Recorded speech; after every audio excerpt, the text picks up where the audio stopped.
రండి, యెహోవాను గూర్చి ఉత్సాహధ్వని చేయుదము.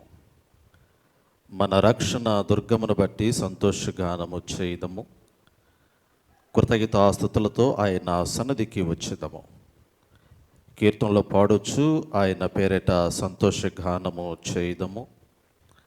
ఆయన మన దేవుడు, మనము ఆయన పాలించు ప్రజలము, ఆయన మేపు గొర్రెలము.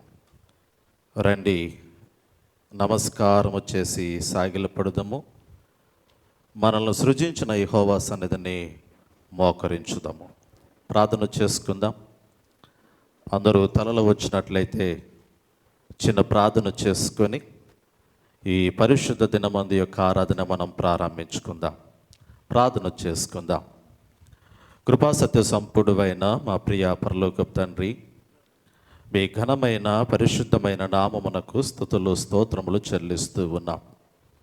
మీ మహా ఉన్నతమైనటువంటి కృపలో, మీ యొక్క ప్రేమలో, మీ బిడలమైనటువంటి మమ్ములను గడిచిన దినములన్నిటిలో కూడా మీ రెక్కల చోటున భద్రపరిచి సజీవుల లెక్కలో ఉంచి ఈ అక్టోబర్ మాసములో నాయన చివరి పరిశుద్ధ దిన ఆరాధనలోనికి మీరు మమ్మల్ని ప్రవేశపెట్టిన విధానమును బట్టి మిమ్మల్ని స్తుతిస్తూ ఉన్నాను.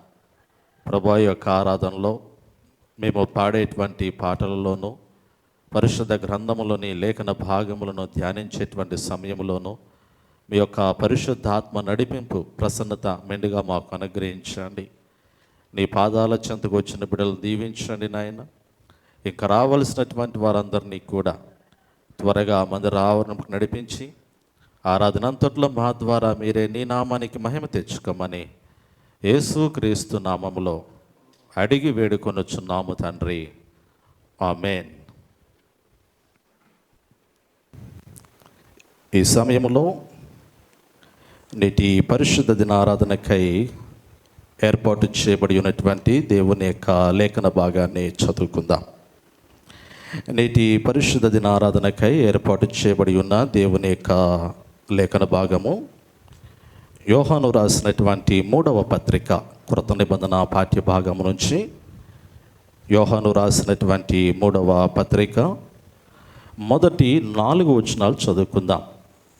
యోహాను రాసినటువంటి 3వ పత్రిక మొదటి 4 వచనాలు మన మధ్య ఉన్నటువంటి శ్రీమతి సహోదరి విజయ గారు ముందుకు వచ్చి దేవుని యొక్క వాక్య భాగమును, మాతంగి విజయ గారు ముందుకు వచ్చి దేవుని యొక్క వాక్య భాగమును చదివి వినిపించవలసిందిగా ఆహ్వానిస్తూ ఉన్నాను. దేవుని నామానికి వందనాలు. ఈ దినముకే ఏర్పాటు చేయబడిన దేవుని వాక్యము యోహాను సువార్త 3వ పత్రిక 1-4 వచనములు చదువుకుందాము. పెద్దనైన నేను సత్యమును బట్టి ప్రేమించు ప్రియుడైన గాయునకు శుభమని చెప్పి వ్రాయునది. ప్రియుడా, నీ ఆత్మ వర్ధిల్లుచున్న ప్రకారము నీవు అన్ని విషయములలోనూ వర్ధిల్లుచు సౌఖ్యముగా ఉండవలనని ప్రార్థించుచున్నాను. నీవు సత్యమును అనుసరించి నడుచుకొనుచున్నావు గనుక సహోదరులు వచ్చి నీ సత్య ప్రవర్తనను గూర్చి సాక్ష్యము చెప్పగా విని బహుగా సంతోషించి తిని. నా పిల్లలు సత్యమును అనుసరించి నడుచుకొనుచున్నారని వినుట కంటే నాకు ఎక్కువైన సంతోషము లేదు. దేవుడి వాక్యం దీవించి ఆశీర్వదించును గాక. ఆమేన్. దేవుని యొక్క వాక్యమును చదివి వినిపించిన శ్రీమతి సహోదరి విజయ గారికి ప్రత్యేక వందనాలు తెలియజేస్తూ ఉన్నాను. పిల్లలు, ఈ సమయంలో సంగమంతి కూడా లేచి నిలబడి ఉన్నట్లయితే నేటి పరిశుద్ధ దినారాధనకై ఏర్పాటు చేయబడి ఉన్న ఉత్తర ప్రత్యుత్తర పాఠ్య భాగమును చదువుకుందాం. నేటి పరిశుద్ధ దినారాధనకై ఏర్పాటు చేయబడి ఉన్న ఉత్తర ప్రత్యుత్తర పాఠ్య భాగము కీర్తనల గ్రంథం నుంచి దావీదు మహారాజు రచించిన 86వ సంకీర్తన, 86వ సంకీర్తన ఉత్తర ప్రత్యుత్తర రీతిగా చదువుకుందాం. మన మధ్య ఉన్నటువంటి సహోదరులు పాలిటిక్స్ గారు ముందుకు వచ్చి ఉత్తర ప్రత్యుత్తర భాగంలో నడిపించవలసిందిగా ప్రభు పేరిట మనం చేస్తూ ఆహ్వానిస్తూ ఉన్నాను. 86వ సంకీర్తన, 86వ సంకీర్తన ఉత్తర ప్రత్యుత్తర రీతిగా చదువుకుందాం.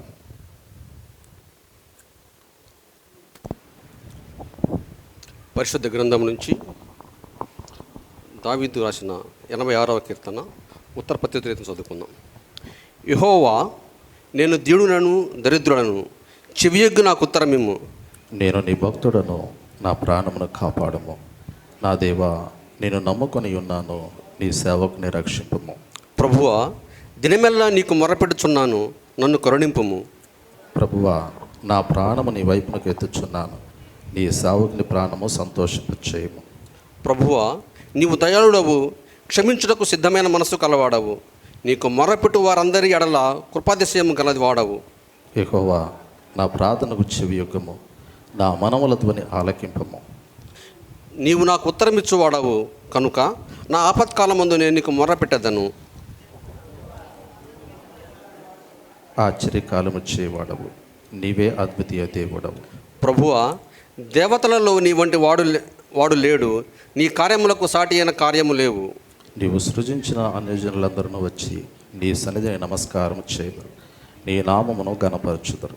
యెహోవా, నేను సత్యమును అనుసరించి నడుచుకొనుచున్నట్లు నీ మార్గమును నాకు బోధింపుము. నీ నామమునకు భయపడినట్లు నా హృదయమునకు ఏకదృష్టి కలుగు చేయము. నా పూర్ణ హృదయముతో నేను నీకు కృతజ్ఞతాస్తులు చెల్లించదను, నీ నామమును నిత్యము మహిమపరచెదను. ప్రభువా, నా దేవా, నా ఎడల నీవు చూపిన కృప అధికమైనది, పాతాళ ప్రగాధము నుంచి నా ప్రాణమును తప్పించి ఉన్నావు. దేవా, గర్విష్ఠులు నా మీదకి లేచి ఉన్నారు, బలాత్కారులు గుంపు కూడి నా ప్రాణము తీయచూచున్నారు, వారు నిన్ను లక్ష్య పెట్టిన వారై ఉన్నారు. ప్రభువా, నీవు దయా దాక్షిణ్యము గల దేవుడవు, దీర్ఘశాంతుడవు, కృపాసత్యములతో నిండినవాడవు. నా తట్టు తిరిగి నన్ను కరుణింపము, నీ సేవకునికి నీ బలము అనుగ్రహింపము, నీ సేవకురాలి కుమారుని రక్షింపము. యెహోవా, నీవు నాకు సహాయుడివై నన్ను ఆదరించుచున్నావు. నా పగవారు చూచి సిగ్గుపడినట్లు శుభకరమైన ఆనవారు నాకు కనపరచుము. దేవుడి వాక్యం దీవించునుగా. మనమందరము ఆ విధంగానే నిలువబడి దేవుని స్తుతించుకుందాం, ప్రభువుని ఆరాధించుకుందాం. మనం ఆరాధించేటువంటి ప్రభు ఆత్మస్వరూపులై ఉన్నారు కాబట్టి ఆయన ఆరాధించే వారందరూ కూడా ఆత్మతో సత్యముతో ఆరాధించాలని ప్రభువారు సెలవిచ్చిన రీతిలో మనము లేచి నిలుబడి ఇదే నా కోరిక నవజీవన రాగమాలిక అనే పాటతో మనం ప్రభువుని స్తుతిద్దాం, గణపరుద్దాం. క్వైర్ వారు ముందుకు వచ్చి పాట పాడుతున్నటువంటి సమయంలో సంఘములో ఉన్నటువంటి ప్రతి ఒక్కరూ కూడా క్వైర్ వారిని అనుసరించి చక్కటి స్వరములతో ఈ పాట పాడుతూ దేవుని స్తుతించండి, గణపరచండి. ఇది కృత పాట కాబట్టి ప్రతి ఒక్కరూ కూడా క్వైర్ వారిని అనుసరిస్తూ చక్కగా పాట పాడుతూ దేవుని నామాన్ని మహిమపరచవలసిందిగా, గణపరచవలసిందిగా కోరుతూ ఉన్నా. ఇదే నా కోరిక నవజీవన రాగమాలిక.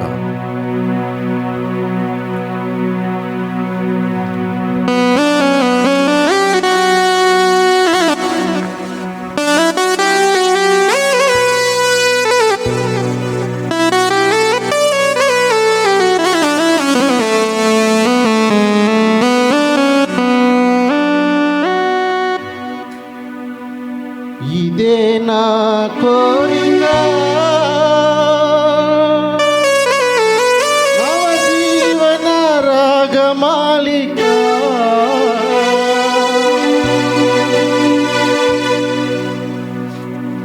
ఇదే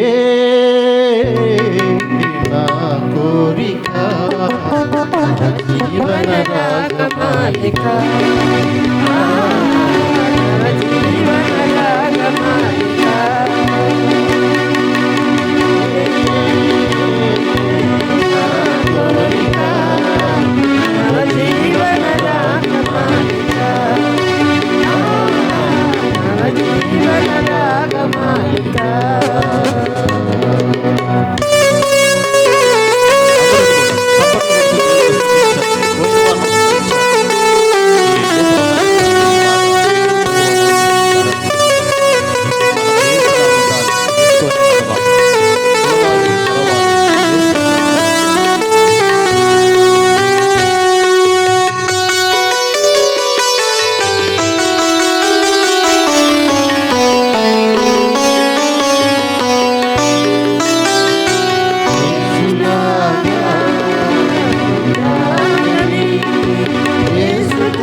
అందరూ తలలో వచ్చినట్లయితే చిన్న ప్రార్థన చేసుకొని కొద్ది సమయము దేవుని యొక్క వాక్యాన్ని మనము ధ్యానించుకుందాం. చిన్న ప్రార్థన చేసుకుందాం. తలలు వంచండి, ప్రార్థన చేసుకుందాం. కృపా సత్య సంపూర్ణమైన మా ప్రియ పరలోకపు తండ్రి, మీ ఘనమైన పరిశుద్ధమైన మహోన్నతమైన నామమునకు స్తుతులు స్తోత్రములు చెల్లిస్తూ ఉన్నాను. మీ మహా ఉన్నతమైనటువంటి కృప ద్వారా ప్రభా, నీ బిడ్డలమైనటువంటి మేము నీ మందిర ఆవరణంలో ప్రభా ఆత్మతోనూ సత్యముతోనూ మిమ్మల్ని ఆరాధించేటువంటి శ్రేష్టమైనటువంటి భాగ్యమును మెండుగా మీరు మాకు దయచేస్తూ ఉన్నారు. అదే రీతిలో నాయన చదవబడినటువంటి లేఖన భాగములో నుంచి కొన్ని శ్రేష్టమైనటువంటి జీవపు మాటలు నీ ప్రియబిడలతో పంచుకునేటువంటి సమయంలో మీ యొక్క పరిశుద్ధాత్మ నడిపింపు ప్రసన్నత మెండుగా మాకు అనుగ్రహించండి. ప్రభు, మాట్లాడేవాడు నేను కాదు కానీ మీరే నాలో ఉండి నాతో ఉండి నా యొక్క నోచిన ప్రభ మీ యొక్క నోటి బూరగా చేసుకొని ఇక్కడ కూడి ఉన్నటువంటి ప్రతి ఒక్కరితోనూ యూట్యూబ్ ద్వారా దేవుని యొక్క వాక్యమును వీక్షిస్తున్నటువంటి వారితో మాట్లాడి నీ నామమునకు మహిమ తెచ్చుకోమని వేడుకొనొచ్చు ఉన్నా. వచ్చిన వారిని దీవించండి, రావలసిన వారిని త్వరగా నడిపించమని యేసుక్రీస్తు నామములో అడిగి వేడుకొనొచ్చున్నాము తండ్రి, ఆమేన్. ప్రభునందు ప్రియమైన దేవుని సంగమా, ప్రియ సహోదరి సహోదరులారా, యేసుక్రీస్తు శుభనామములు అందరికీ ప్రత్యేకంగా మరొక పర్యాయము హృదయపూర్వకమైనటువంటి వందనాలు తెలియజేస్తూ ఉన్నాను. దేవుని యొక్క మహా ఉన్నతమైనటువంటి కృపలో, దేవుని యొక్క ప్రేమలో ఈ అక్టోబర్ మాసములో ఈ చివరి పరిశుద్ధ దిన ఆరాధనలో మనమందరము కూడా దేవుని నామాన్ని స్తుతించడానికి, గణపరచడానికి, కీర్తించడానికి దేవుడు అనుగ్రహించినటువంటి గొప్ప తరుణాన్ని బట్టి నేను దేవుని స్తుతిస్తూ ఉన్నాను. పిల్లల గడిచిన పరిశుద్ధ దినమందు మనము దేవుని యొక్క లేఖనాల్లో నుంచి నీతో నడవాలని, నీతో ఉండాలని, గడిచిన ఆదివారం నేను నీతో నడవాలని, నేను నీతో ఉండాలని, ఆశయ చిన్న ఆశయ, ప్రభువుతో నడవాలనేటువంటి ఒక ఆశ ఒక వ్యక్తి యొక్క జీవితాన్ని ఎంతగానో ఉన్నతమైనటువంటి స్థితిలోనికి తీసుకుని వెళుతూ ఉంది. అదే రీతిలో ఈ పరిశుద్ధ దినమందు దేవునితో ఎలా నడవాలి, ప్రభువుతో ఎలా నడవాలి, how to walk with Jesus అనేటువంటి ఆ అంశాన్ని కూడా ఈరోజు నేను మీ మధ్యలోనికి తీసుకుని రావాలని ఆశపడుతూ ఉన్నా. ప్రతి వ్యక్తి దేవునితో నడవాలని ఆశపడుతూ ఉంటాడు.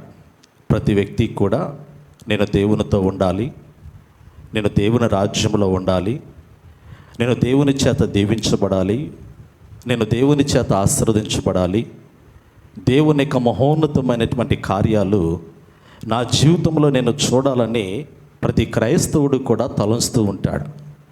ప్రతి వ్యక్తి యొక్క జీవితాన్ని మనం గమనించినప్పుడు అభివృద్ధిలోనూ, ఉన్నతమైనటువంటి స్థితిలోనూ, ఆలోచన విధానంలోనూ అన్ని విషయాల్లో కూడా దేవుని చేత ఎదగాలి అనేటువంటి తలంపు మనకు కనపడుతూ ఉంటుంది. పిల్లలు చూడండి, ఈ పరిశుద్ధ దినమందు నేను మీతో పంచుకోవాలని ఆశపడుతున్నటువంటి అంశంలో దేవునితో ఎలా నడవాలి అనేటువంటి దానిలో కొన్ని విషయాలు నేను మీకు జ్ఞాపకం చేయాలని ఆశపడుతూ ఉన్నాను. ఈరోజు ఈ వాక్యాన్ని బట్టి మనం అలా దేవునితో నడవగలుగుతూ ఉన్నామా లేదనేది కూడా ముగింపులో ఆత్మ పరిశీలన చేసుకోవాలి.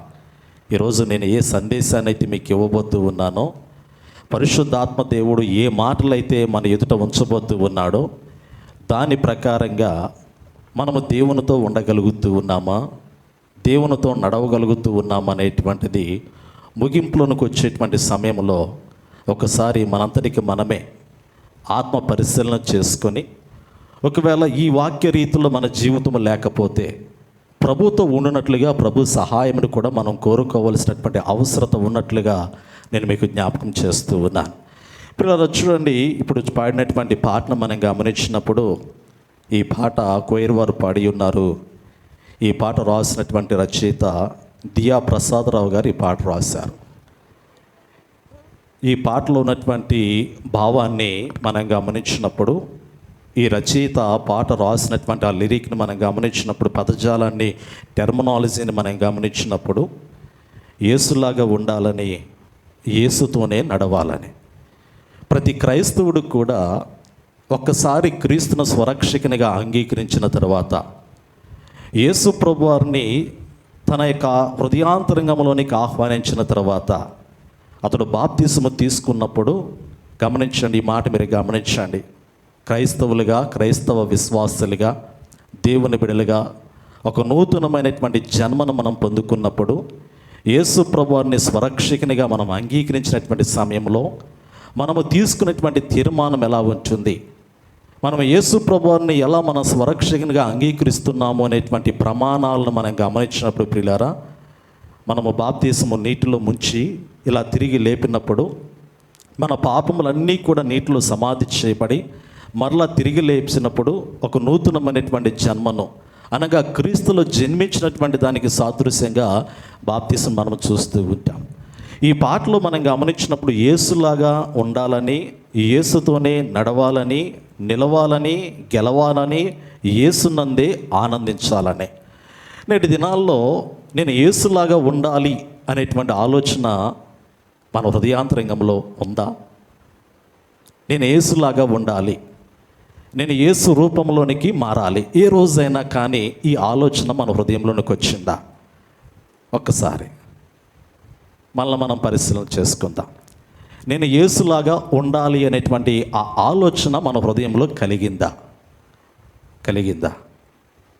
ఒకసారి కలిగింది అనేటువంటి వాళ్ళ చేతులు ఎత్తండి, పర్వాలేదు. నిజంగా నేను యేసు ప్రభువారిలాగా ఉండాలి అనేటువంటి ఆలోచన కలిగినటువంటి వారు చాలా సంతోషము. చాలా వరకు చేతులు పైకెత్తారు, యేసులాగా ఉండాలని. సంతోషమే. యేసులాగా ఉండాలనేటువంటి ఆలోచన ఉండటము చాలా సంతోషమే. యేసులాగా ఉండాలి అంటే నిలవాలి, గెలవాలి. పాటలో చక్కగా అద్భుతమైనటువంటి రీతిలో మనం పాట పాడుకున్నాం, దేవుని స్తుతించాం, గణపరిచాం. మాధుర్యమైనటువంటి పాట, అర్థవంతమైనటువంటి పాట, ప్రభుని మన హృదయాల్లో ప్రతిబింబ చేసేటువంటి పాట, అంత అద్భుతమైనటువంటి పాట. మరి యేసు స్వారూప్యంలోనికి మనం రూపాంతరము చెందాలి అంటే, ఈ లోకములో, ఈ పాపలోకములో మనం నిలుచున్నప్పుడు, ఈ పాపపు ఊపిలో మన జీవిత విధానము కొనసాగుతూ ఉన్నప్పుడు, మనం ఎంతవరకు ఈ పాపములో గెలవగలుగుతూ ఉన్నామో, ఎంతవరకు పాపమును ఓడించగలుగుతూ ఉన్నామో, ఎంతవరకు అపవాది మీద విజయమును సాధించగలుగుతూ ఉన్నామో, ప్రభువులో ఆనందించగలుగుతూ ఉన్నాము అనేటువంటిది చాలా ప్రాముఖ్యమైనటువంటి ప్రశ్న. చూడండి, ఈరోజు దేవుని యొక్క వాక్యంలో నుంచి కొన్ని మాటలు నేను మీకు జ్ఞాపకం చేస్తూ ఉన్నాను. యేసులో నిలవాలన్నా, లోకములో గెలవాలన్నా, యేసులో ఆనందించాలన్నా, యేసు స్వారూప్యంలోనికి రూపాంతరము చెందాలన్నా, మన జీవితము ఎలా ఉండాలి అనేటువంటిది ఒక్కసారి మొట్టమొదటిగా పరిశీలన చేసుకున్నట్లయితే, ప్రియులారా, కొన్ని పాయింట్లు ఈరోజు నేను మీకు జ్ఞాపకం చేస్తూ ఉన్నాను. మనం చదువుకున్నటువంటి లేఖన భాగము యోహాను రాసినటువంటి 3వ పత్రిక, యోహాను రాసినటువంటి 3వ పత్రిక మొదటి 4 వచనాలు మనం చదువుకుని ఉన్నాం. చూడండి ఒక్కసారి. భక్తుడైనటువంటి యోహాను ప్రభు చేత ప్రేమింపబడినటువంటి వాడు, ప్రభువుని ప్రేమించినటువంటి వాడు. యేసు ప్రభువుని వెంబడించినటువంటి 12 మంది శిష్యుల్లో ఇస్కరియోతు, యోధా మినహా మిగిలినటువంటి శిష్యులు మనం గమనించినప్పుడు 3.5 సంవత్సరాలు వారు ప్రభువును వెంబడించారు, ప్రభువుతో ఉన్నారు, ప్రభు సహవాసంలో ఉన్నారు, ప్రభు బలలో పాలు పంపులు పొందినటువంటి వారుగా ఉన్నారు. చివరి క్షణాల్లోనికి వచ్చినప్పుడు యేసు ప్రభువారు శిలువ మరణము చెందేటువంటి సమయాన్ని మనం గమనించినప్పుడు, యేసు ప్రభువారు కొరడాలతో కొట్టబడుతున్నటువంటి సమయంలో, ఆయన చేతుల్లోనూ కాళ్ళల్లోనూ మేకులు గుచ్చబడుతున్నటువంటి సమయంలో, ఆయన హింసించబడుతున్నటువంటి సమయంలో శిష్యులైనటువంటి వారందరూ కూడా చెదిరిపోయినట్లుగా మనం చూడగలుగుతూ ఉన్నాం. ఆయన గెత్సెమనేటువంటి తోటలో బంధించబడినటువంటి సమయంలోనే ఆయనతో ఉన్నటువంటి వారందరూ కూడా ఆయన విడిచి వెళ్ళిపోయారు. ఎప్పుడైతే మెలకుగా ఉండి ప్రార్థన చేయమని యేసు ప్రభువారు సెలవిచ్చారో, పరిశుద్ధ గ్రంథాన్ని మనం గమనించినప్పుడు, ఇస్కరియోతు యోధా రోమా సైన్యాన్ని తీసుకుని వచ్చి ప్రభువును ముద్దు పెట్టుకొని సైన్యానికి అప్పగించేటువంటి క్రమంలో ఆ పెనుగులాటలో యేసు ప్రభువారు శారీరకంగానూ మానసికంగానూ ప్రార్థనలో పెనుగులాడుతున్నటువంటి సమయంలో శిష్యుల యొద్దకు వచ్చి, మీరు కొంచెం సేపైనా మెలకుగా ఉండి ప్రార్థన చేయలేరని యేసు ప్రభువారు వారితో మాట్లాడినటువంటి సందర్భాన్ని మనం గమనించగలిగితే, ప్రియులారా, ఎప్పుడైతే యేసు ప్రభువారు బంధించబడ్డారో బంధించబడినటువంటి మరుక్షణము ప్రభుతో ఉన్నటువంటి వారందరూ కూడా ఆయన విడిచి వెళ్ళిపోయారు లేదా? వెళ్ళిపోయారు. శిలువ మరణం దగ్గర మనం చూడగలిగితే యేసు ప్రభువారు కలువరి శిలువ మీద వేలాడుతూ ఉన్నారు. వేలాడుతున్నటువంటి సమయంలో ప్రభువును వెంబడించినటువంటి శిష్యులు అక్కడ కనపడ్డారంటే ఎవరైనా కనపడ్డారా? ఒక యోహాను భక్తుడు మాత్రమే కనపడ్డాడు. ఒక యోహాను భక్తుడు మాత్రమే ఉన్నాడు ప్రియులారా. మిగిలినటువంటి శిష్యులు లేరు. 11 మంది శిష్యుల్లో ఒక అతనేమో ఉరిపెట్టుకొని చనిపోయాడు, ఇస్కరియోతు యోధ. మిగిలినటువంటి 12 మందిలో ఒకరు చనిపోయారు. మిగిలినటువంటి వారు 11 మంది. 11 మందిలో సిలువ ప్రక్కన నిలబడినటువంటి, క్రింద నిలబడి ప్రభువును చూసినటువంటి శిష్యుల్లో ఒక యోహాను భక్తుడు మాత్రమే. మిగిలినటువంటి 10 మంది ఆ దరిదాపుల్లో కూడా కనపడలేదు. మిగిలినటువంటి 10 మంది శిష్యులు కూడా ప్రభుని విడిచి వెళ్ళిపోయినటువంటి సందర్భం మనకు జ్ఞాపకం చేయబడింది. కడవరకు కూడా ప్రభుని ప్రేమించినటువంటి వాడు, కడవరకు కూడా ప్రభుతో నిలబడినటువంటి వాడు, కడవరకు కూడా ప్రభు కొరకు అవసరమైతే ప్రాణము తృణప్రాయంగా తృణీకరించడానికి సమస్తాన్ని కూడా విడిచిపెట్టి ప్రభు యొద్దకు నడిపించబడినటువంటి వాడు యోహాను భక్తుడు. అందుకే యోహాను భక్తుని గురించి యేసు ప్రభు అనేకమైనటువంటి సందర్భాల్లో అనేకమైనటువంటి మాటలు జ్ఞాపకం చేసి ఉన్నారు. ప్రభువు చేత ప్రేమింపబడినటువంటి వాడు, ప్రభువుని ప్రేమించినటువంటి వాడు. ఈ యోహాను భక్తుడు రాసినటువంటి ఈ యొక్క పత్రికలో ఉన్నటువంటి మాటను మనం గమనించగలిగితే 2వ వచనాన్ని చూడండి ఒకసారి చదవండి. ప్రియుడా, నీ ఆత్మ వర్ధిల్లుచున్న ప్రకారం, నీ ఆత్మ వర్ధిల్లుచున్న ప్రకారము నీవు అన్ని విషయములలోనూ వర్ధిల్లుచు సౌఖ్యముగా ఉండవలనని ప్రార్థించుచున్నా. నిజంగా యోహాను భక్తుడు చక్కటి పదజాలను ఇక్కడ వాడుతూ ఉన్నాడు. ప్రియుడా కదా, మనకు ఆప్తులైనటువంటి వారిని, మనకెంతో ఇష్టమైనటువంటి వారిని ఎంతో ఆప్యాయంగా పలకరిస్తూ ఉంచాం. అది మన ప్రాణమునకు ప్రియులైనటువంటి వారిని ఎక్కువగా ఎవరినైతే ఇష్టపడుతూ ఉంటామో, ఎక్కువగా ఎవరి గురించి అయితే ఆలోచన చేస్తూ ఉంటామో వారిని చాలా దగ్గరగా మనం హత్తుకుని మాట్లాడుతూ ఉంటాం. ఇక్కడ యోహాను భక్తుడు క్రైస్తవ విశ్వాసులైనటువంటి వారిని, క్రీస్తు కొరకు బ్రతకను ఉద్దేశించినటువంటి వారందరిని గురించి మాట్లాడుతున్నటువంటి ప్రాముఖ్యమైనటువంటి మాట. అదే సమయంలో పైన ప్రభువును వెంబడించడానికి వచ్చినటువంటి పెద్దల్లో ఒకరైనటువంటి గాయును గురించి రాసినటువంటి మాట ఇక్కడ జ్ఞాపకం చేయబడుతుంది. పెద్దనైన నేను సత్యమును బట్టి ప్రేమించి ప్రియుడైన గాయునకు శుభమని చెప్పి రాయినది. ఇక్కడ గాయును గురించి మాట్లాడుతూ ఉన్నాడు. ఈ పత్రిక ఆ శిష్యుల్లో ఒకడైనటువంటి, అంటే ప్రభుని వెంబడించినటువంటి ఈ 12 మంది శిష్యులు కాకుండా అనేక మంది ప్రభుని వెంబడించినటువంటి వ్యక్తుల్లో ప్రముఖమైనటువంటి గాయు అనబడినటువంటి ఒక మరి విశ్వాస గురించి, పెద్ద గురించి మాట్లాడుతున్నట్లుగా మనం చూడగలుగుతూ ఉన్నాం. ఇక్కడ గాయు యొక్క జీవితాన్ని గమనించినప్పుడు ఇతడు ప్రభు కొరకు బ్రతకడానికి ఇష్టపడినటువంటి వాడు. సమాజం నుండి వేరుపరచబడి క్రీస్తు యొక్క రక్షణ పొందుకునేటువంటి వాడై యేసు ప్రభువారి యొక్క శ్రేష్టమైనటువంటి జీవపు మార్గంలో కడవరకు కూడా జీవించడానికి దేవుని వాక్యమునకు అధికమైనటువంటి ప్రాధాన్యతనిచ్చి ప్రభు కొరకు బ్రతుకుతున్నటువంటి సత్యాన్ని అనుసరించినటువంటి వ్యక్తిని గురించి మాట్లాడుతూ ఉన్నాడు. మరి ప్రాముఖ్యంగా మనం గమనించగలిగితే చూడండి, ఇక్కడ అంటాడు కదా, నీ ఆత్మ వర్ధిల్లుచున్న ప్రకారము నీవు అన్ని విషయములలో వర్ధిల్లుచు సౌఖ్యంగా ఉండవాలని ప్రార్థించుచున్నాను. నీవు సత్యమును అనుసరించి నడుచుకున్నావు గనుక సహోదరులు వచ్చి నీ సత్య ప్రవర్తన గురించి సాక్ష్యము చెప్పగా విని బహుగా సంతోషించుతున్న. నిజమే, సత్య ప్రవర్తన. మొట్టమొదటిగా దేవునితో నడవాలి అంటే ఒక క్రైస్తవ విశ్వాస యొక్క జీవితంలో ఉండవలసినటువంటి ప్రముఖమైనటువంటి లక్షణం ఏమిటంటే సత్య ప్రవర్తన కలిగినటువంటి వాడై ఉండాలి.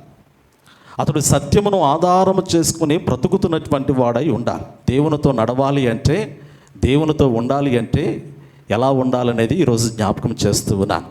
ఆశ ఉంది, నేను దేవునితో నడవాలని ఆశ నాకుంది, దేవునితో ఉండాలనేటువంటి ఆశ నాకుంది, నేను యేసులాగా మారాలనేటువంటి ఆశ నాకుంది, యేసు స్వారూప్యంలోనికి నేను రూపాంతరం చెందాలనేటువంటి ఆశ, ఆలోచన, కోరిక నాలో ఉంది. కోరిక ఉంటే సరిపోలేదు, ఆశ ఉంటే సరిపోలేదు, యేసు స్వారూప్యంలోనికి రూపాంతరం చెందాలనేటువంటి ఆలోచన ఉంటే సరిపోలేదు. అలా చెందాలంటే ఎలా ఉండాలి? అందుకే మొట్టమొదటిగా జ్ఞాపకం చేయబడుతున్నటువంటి మాట ఏమిటంటే సత్యమును గురించి మాట్లాడుతూ ఉన్నాడు. నీవు దేవుని స్వారూప్యంలోనికి రూపాంతరం చెందాలా? యేసు ప్రభువారిని నీలో నువ్వు చూడాలనుకుంటూ ఉన్నావా? లేదా ప్రభువులో నిన్ను నువ్వు చూసుకోవాలని ఆశపడుతూ ఉన్నావా? నీలో ప్రభువు కనపడాలన్నా, ప్రభువులో నీవు కనపడాలన్నా ఆయన సత్యవంతుడై ఉన్నాడు కాబట్టి ఆ సత్యవంతుడైనటువంటి రూపము నీలో కనపడాలి అంటే నీవు కూడా సత్యమును అనుసరించేవాడవై ఉండాలనేటువంటి సంగతిని ఇక్కడ లేఖనాల్లో జ్ఞాపకం చేస్తూ ఉన్నారు. నిజమే, మన నోటి మాటలో కానీ, మన ప్రవర్తనలో కానీ, మన క్రియల్లో కానీ, మన నడవడికల్లో కానీ, మన ఆలోచనలో కానీ సత్యం ఉండాలి. అందుకే యేసు ప్రభువారు పిలాతు వద్దకు వచ్చినటువంటి సమయంలో తీర్పు తీర్చేటువంటి క్రమంలో మనం గమనించగలిగితే పిలాతు యేసు ప్రభువారిని అడిగినటువంటి చక్కటి ప్రశ్న సత్యం అనగా ఏమి అనేటువంటి ఒక ప్రశ్న పిలాతు యేసు ప్రభువారిని అడుగుతూ ఉన్నారు. చూడండి, యోహాను సువార్త 18వ అధ్యాయాన్ని మనం గమనించగలిగితే యోహాను సువార్త 18వ అధ్యాయంలో ఈ మాట మనకు రాయబడుతూ ఉంది. యోహాను సువార్త 18వ అధ్యాయము 18వ వచనము ఆ యొక్క భాగాలు మనం గమనించగలిగితే అక్కడ సత్యమును గురించి కొంత సంభాషణ మనకు కనపడుతూ ఉంది. ప్రియులారా, చూడండి, యేసు ప్రభువారు పిలాతు యొద్దకు తీసుకుని రాబడి ఉన్నటువంటి సమయంలో 34వ వచనంలో కొన్ని మాటలు మనం పరిశీలన చేద్దాం. యేసు నీ అంతట నీవే ఈ మాట అనుచున్నావా, లేక ఇతరులు నీతో నన్ను గూర్చి ఇది చెప్పరా అని అడిగాను. అందుకు పిలాతు నేను యూదుడనా ఏమి, నీ స్వజనమును ప్రధాన యాజకులను నిన్ను నాకు అప్పగించిరి కదా, నీవేమి చేసితివని అడుగుగా యేసు నా రాజ్యము ఈ లోక సంబంధమైనది కాదు, నా రాజ్యము ఈ లోక సంబంధమైనదైతే నేను యూదులకు అప్పగింపబడకుండానట్లు నా సేవకులు పోరాడుదురు గాని నా రాజ్యము ఇహ సంబంధమైనది కాదనెను. అందుకు పిలాతు నీవు రాజువా ఆయనను అడుగగా యేసు నీవన్నట్టు నేను రాజునే, సత్యమును గూర్చి సాక్ష్యమిచ్చుటకు నేను పుట్టితిని, ఇందు నిమిత్తమే ఈ లోకమునకు వచ్చి సత్య సంబంధి అయిన ప్రతి వాడును నా మాట వినునను.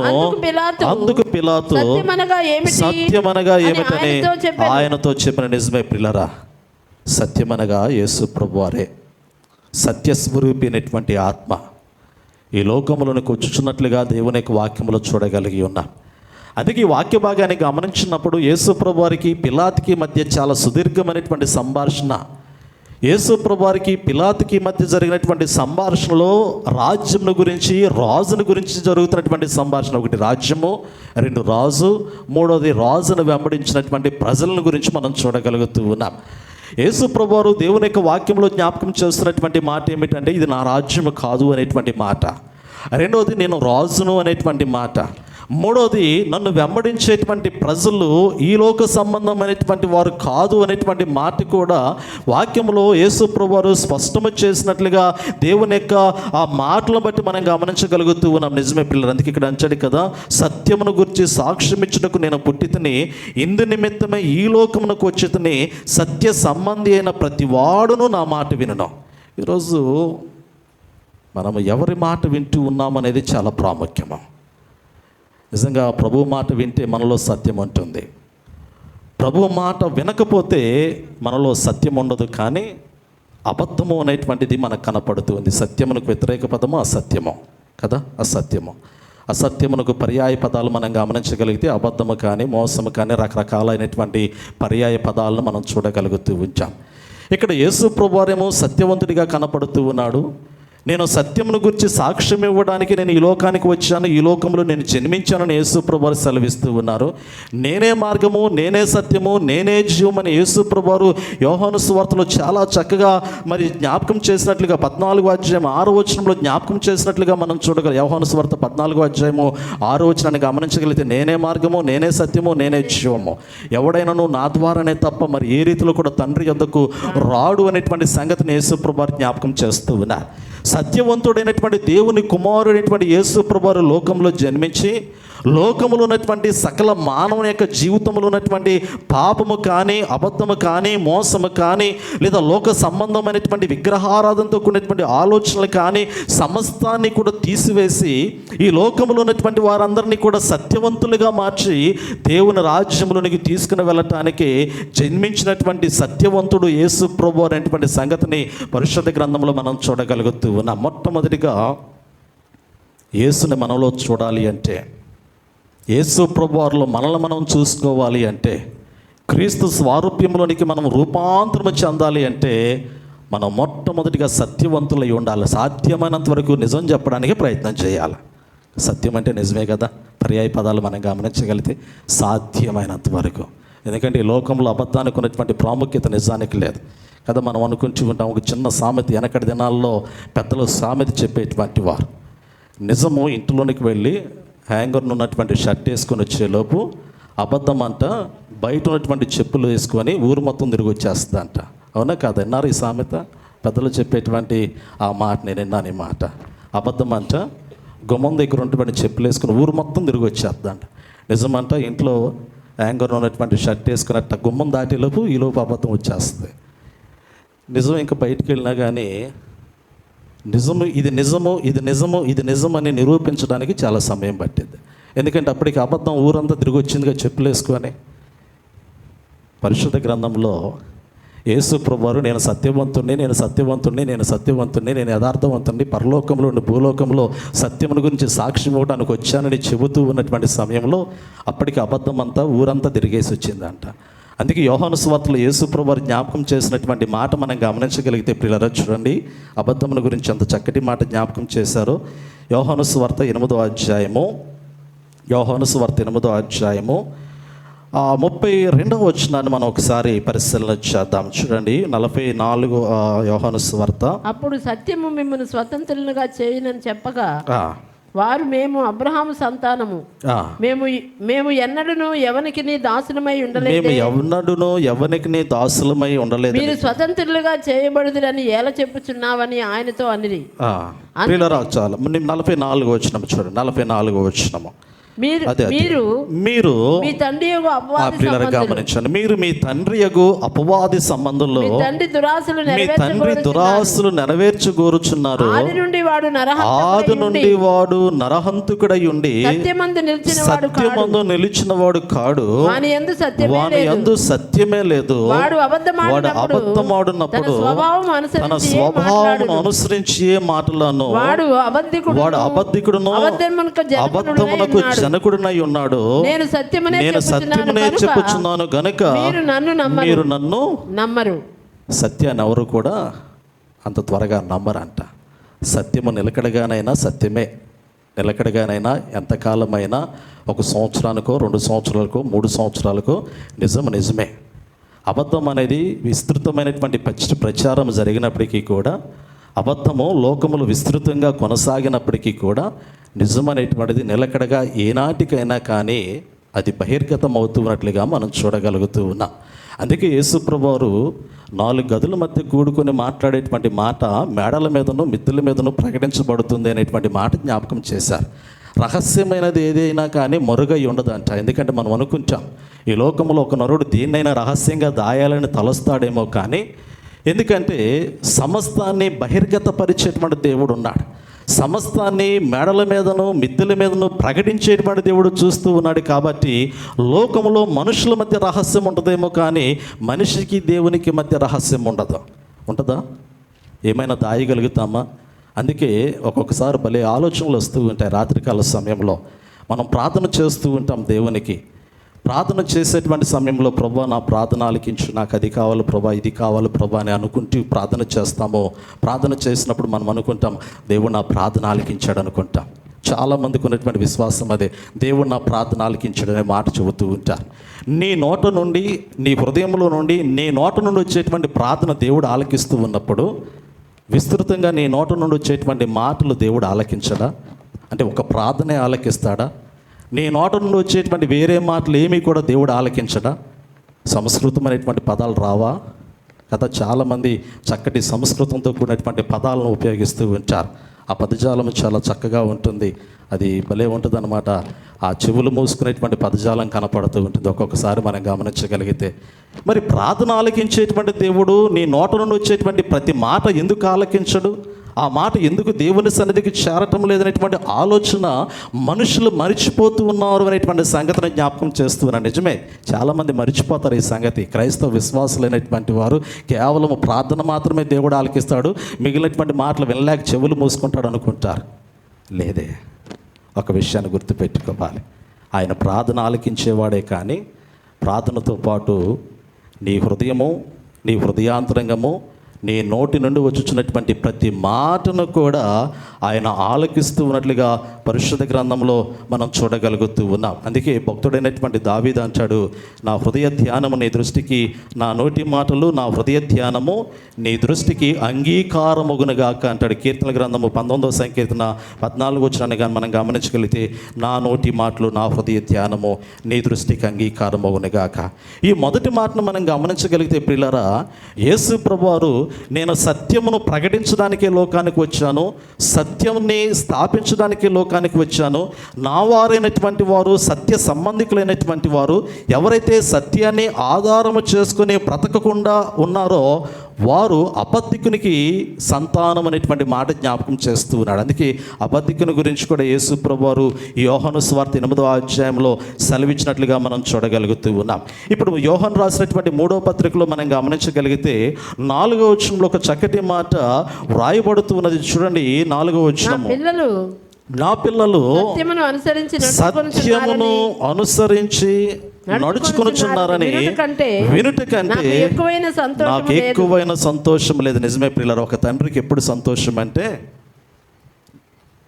భౌతికంగా మనం గమనించగలిగితే మన పిల్లలు పెరిగి పెద్దవారై ప్రయోజకులై మంచి మంచి ఉద్యోగాలు చేసుకుంటూ చక్కటి ప్రవర్తన కలిగి 10 మంది కూడా గొప్పగా మాట్లాడుకుంటే ఒక తండ్రిగా ఒక తల్లిగా గర్వపడతామా లేదా?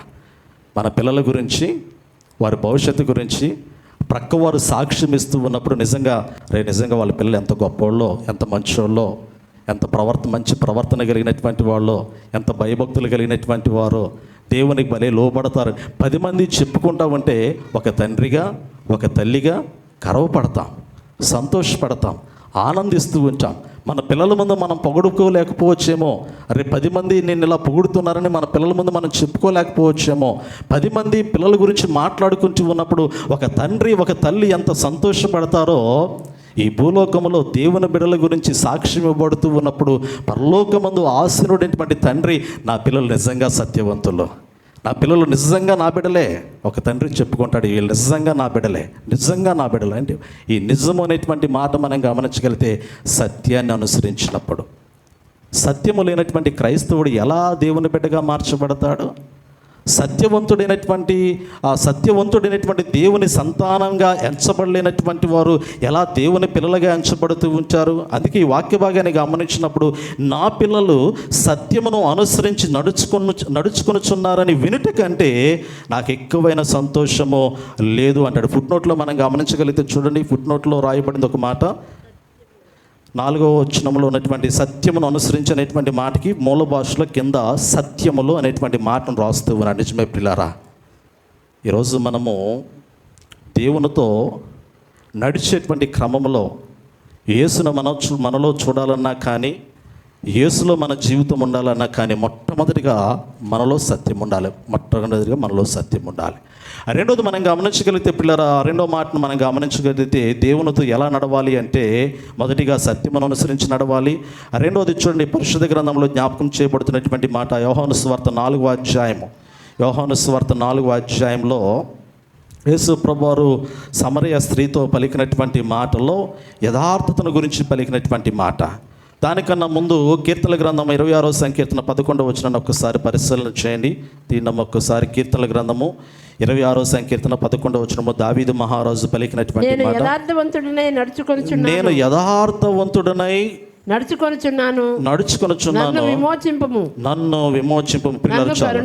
నన్ను కరుణించుము. చూడండి, ఇక్కడ కీర్తనాకారుడైనటువంటి దావీదు పలికినటువంటి మాట, ఇక్కడ తన యొక్క జీవిత విధానాన్ని దేవుని యొద్దకు వచ్చి మాట్లాడుతున్నటువంటి మాటల్లో ప్రియులారా, ప్రాముఖ్యంగా యెహోవా నేను యథార్థవంతుడై ప్రవచించున్నాను, నాకు తీర్పు తీర్చుము, ఏమయూ సందేహపడకుండా యెహోవా యందు నేను నమ్మకించి ఉన్నాను, యెహోవా నన్ను పరిశీలించుము, నన్ను పరీక్షించుము, నా అంతరింద్రియములు నా హృదయమును పరిశోధించుము. కీర్తనాకారుడైనటువంటి దావీదు దేవుని యొద్దకు వచ్చి ప్రార్థన చేస్తూ ఉన్నాడు. ఈ ప్రార్థన ఏ రోజైనా మనం చేయగలుగుతామా? నన్ను పరిశీలించు ప్రభువా, నన్ను పరీక్షించు ప్రభువా, నా హృదయాన్ని పరిశీలించు, నా హృదయాన్ని పరీక్షించు, నా అంతరింద్రియాన్ని పరిశీలించు. ఏ రోజైనా మన ప్రార్థనలు ఈ పదజాలం ఉందా? ఇలా చేయగలిగినటువంటి వాళ్ళు నిజంగా ధన్యులే. ఎందుకంటే ప్రభువా, నాలో ఏమైనా నీకు వ్యతిరేకమైనటువంటి దోషము కనబడినట్లయితే దాన్ని హిస్సోపుతో కడిగివేయి ప్రభా. నీ కుమారునిగా నీ కుమార్తెనిగా ఒక పరిశుద్ధమైనటువంటి పరిశుద్ధమైనటువంటి ప్రవర్తన కలిగినటువంటి వాడిగా, ప్రవర్తన కలిగినటువంటి దానిగా నీ రాజ్యంలో నీకు ప్రవేశించడానికి నన్ను పరిశీలించు, నన్ను పరీక్షించు అని ప్రార్థన చేయటం అనేటువంటిది చాలా సంతోషకరమే ప్రియులారా. అందుకే ఇక్కడ కీర్తనాకారుడు రాసినటువంటి ఈ కీర్తనలు మనం గమనించగలిగినట్లయితే, నేను యథార్థవంతుడై నడుచుకొనుచున్నాను, నన్ను విమోచించుము, నన్ను కరుణించుము అనేటువంటి మాట జ్ఞాపకం చేస్తూ ఉన్నాడు. నిజమే, అతడు పలుకుతూ ఉన్నాడు, నేను యథార్థవంతుడినై నడుచుకొనుచున్నాను. నా మాటలో యథార్థత ఉంది, నా ప్రవర్తనలో యథార్థత ఉంది, నేను ఎంచుకున్న మార్గంలో యథార్థత ఉంది, నేను కలిగినటువంటి ఆత్మీయ జీవితంలో యథార్థత ఉంది. ఈ మాట మన ఆత్మీయ జీవితాన్ని అలా పైకి తీసుకుని వస్తూ ఉంటుంది. మన ఆత్మీయ జీవితాన్ని ఒక్కసారిగా ఉన్నతమైనటువంటి శిఖరాల మీదకు తీసుకుని వచ్చేటువంటి స్వభావం ఏమిటంటే, ప్రభువా నేను సత్యాన్ని అనుసరించి ఉన్నాను, ప్రభువా నేను యథార్థత కలిగి నీ సన్నిధానంలో నడుచుకొనుచున్నాను అనేటువంటి ప్రాముఖ్యమైనటువంటి మాట. నిజమే. అందుకే యేసు ప్రభువారు సమరయ స్త్రీతో పలికినటువంటి మాటలో ప్రాముఖ్యమైనటువంటి మాట, అమ్మా ఒక కాలం వచ్చుచున్నది, అమ్మా ఒక కాలం వచ్చుచున్నది. ఆయన ఆరాధించే వారందరూ కూడా ఆత్మతోనూ సత్యముతోనూ ఆరాధించేటువంటి కాలము వచ్చుచున్నది, అది ఇప్పుడే వచ్చి ఉన్నది అనేటువంటి మాటలు యేసు ప్రభువు సమరయ స్త్రీతో పలుకుతున్నటువంటి సందర్భాన్ని యోహాను సువార్త 4వ అధ్యాయము 23, 24 వచనాల్లో మనం గమనించగలుగుతాం. 23వ వచనాన్ని చూడండి. అయితే యథార్థముగా ఆరాధించువారు ఆత్మతోనూ సత్యముతోనూ తండ్రిని ఆరాధించు కాలము వచ్చుచున్నది. అది ఇప్పుడునూ వచ్చేది. నిజమే ప్రియులారా, ఆరాధనలో కూడా యథార్థత ఉన్నది, యథార్థత లేనటువంటిది కూడా ఉన్నది. మానవుని యొక్క హృదయం ఎలా ఉందో దేవుని స్తుతించేటువంటి విధానము కూడా ఆ రీతిలోనే కనపడుతూ ఉంటుంది. అందుకే ఈ వాక్య భాగంలో యేసు ప్రభువు జ్ఞాపకం చేసినటువంటి మాట, యథార్థముగా ఆరాధించువారు ఆత్మతోనూ సత్యముతోనూ తండ్రిని ఆరాధించు కాలము వచ్చుచున్నది అనేటువంటి మాట, వచ్చుచున్నది అనేటువంటి మాట. నిజమే. ఈరోజు దేవుని సన్నిధికి అధికమైనటువంటి ప్రాముఖ్యత నేను ఇస్తూ ఉన్నాను అనేటువంటి ఆలోచన హృదయంలో ఉండటం అది యథార్థత. ఒకవేళ ఆ ఆలోచన హృదయంలో ఉండి దేవునికి ఇవ్వలేకపోవటము యథార్థత లేకపోవటము. దేవుని సన్నిధికి అధికమైనటువంటి ప్రాధాన్యత నేను ఇస్తూ ఉన్నాను అనేటువంటి ఆలోచన మనసులో ఉండి ఆ ఆలోచన ప్రకారంగా దేవునికి అధికమైనటువంటి ప్రాధాన్యతనిచ్చి దేవుని సన్నిధికి పరిగెత్తుకుని రావటం యథార్థత. అదే యథార్థత అంటారు. యథార్థత లేకపోవటం అంటే నేను దేవునికి ప్రాధాన్యతనిచ్చాను అనేటువంటి మాట పలుకుతూ దేవుని సన్నిధిలో కనపడకుండా ఉండటము యథార్థత లేకపోవటము. ఎందుకంటే పరిశుద్ధ గ్రంథంలో ఆత్మతోనూ సత్యముతోనూ ఆరాధించేటువంటి వారందరూ కూడా ఆయన సన్నిధిలో కనపరుచుకోవడానికి పరిగెత్తుకుని వస్తారు కదా. గడిచిన దినాల్లో జ్ఞాపకం చేసి ఉన్నాను, 42వ సంకీర్తనలో కోరాహు కుమారులు రచించినటువంటి కీర్తనలో, దుప్పు నీటి వాగుల కొరకు ఆశపడుతున్నట్లు దేవా నీ కొరకు నా ప్రాణం ఆశపడుతుందని కోరాహు కుమారులు ఆ కీర్తన రచిస్తూ ఉన్నారు. నిజమే, ఆశ. ఇప్పుడు దేవుని సన్నిధికి పరిగెడదామా అనేటువంటి ఆశ, ఎప్పుడెప్పుడు దేవునిలో నా జీవితాన్ని చూసుకుందామనేటువంటి ఒక ఆశ, ఎప్పుడెప్పుడు నా యొక్క జీవిత విధానాన్ని క్రీస్తు స్వారూప్యంలోనికి రూపాంతరము చెందేటువంటి రీతిలో నా జీవిత విధానాన్ని మరల్చుకుందామనేటువంటి ఒక ఆశ ఏదైతే ఉందో ఆ ఆశ మనిషిని బ్రతికిస్తూ ఉంది. మరణ పడకల మీద ఉన్నటువంటి ఒక వ్యక్తి యొక్క హృదయాంతరంగంలో కలిగినటువంటి ఆలోచన ఇదే. రాజు అయినటువంటి హిజ్కియా యొక్క జీవితాన్ని మనం గమనించగలిగితే, అక్కడ ఇక నువ్వు మరణమైపోతూ ఉన్నావు, నీ ఇల్లును చక్కదిద్దుకో అనేటువంటి స్వరము వినపడినప్పుడు అక్కడ ప్రవక్త జ్ఞాపకం చేసినటువంటి సమయంలో రాజు అయినటువంటి హిజ్కియా దేవుని తట్టు తిరిగి చేసినటువంటి ప్రార్థన తనలో ఉన్నటువంటి యథార్థను కనపరిచినటువంటి ప్రార్థనగా మనం చూడగలుగుతూ ఉన్నాం. చూడండి, 2వ రాజుల గ్రంథం 20వ అధ్యాయము మనకి జ్ఞాపకం చేయబడుతూ ఉంది. 2వ రాజుల గ్రంథము 20వ అధ్యాయాన్ని మనం గమనించగలిగితే ఈ ప్రార్థన మనకు తెలుసు అయినప్పటికీ కూడా యథార్థ ప్రవర్తన కలిగినటువంటి వాడు దేవుని తట్టు తిరిగి కన్నీటి ప్రార్థన చేసినప్పుడు అతనిలో ఉన్నటువంటి యథార్థ ప్రవర్తన బట్టి దేవుడిచ్చేటువంటి సమాధానం ఎలా ఉంటుందో ఈ రాజు అనేటువంటి హిజ్కియా యొక్క జీవితంలో మనం చూడగలుగుతూ ఉన్నాం. చూడండి, ఆ దినములలో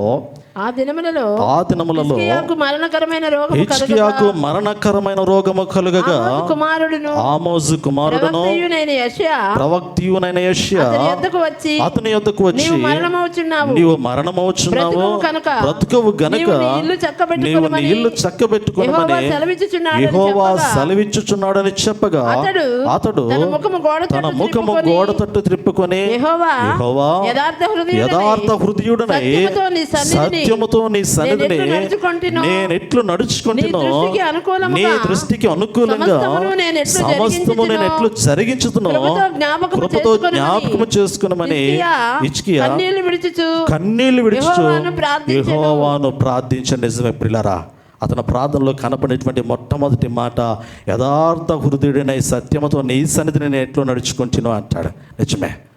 ఈరోజు దేవుని సన్నిధిలో ఈ విధమైనటువంటి నడవడిక నీలో ఉందా లేదనేది ఒకసారి పరిశీలన చేసుకోవాలి.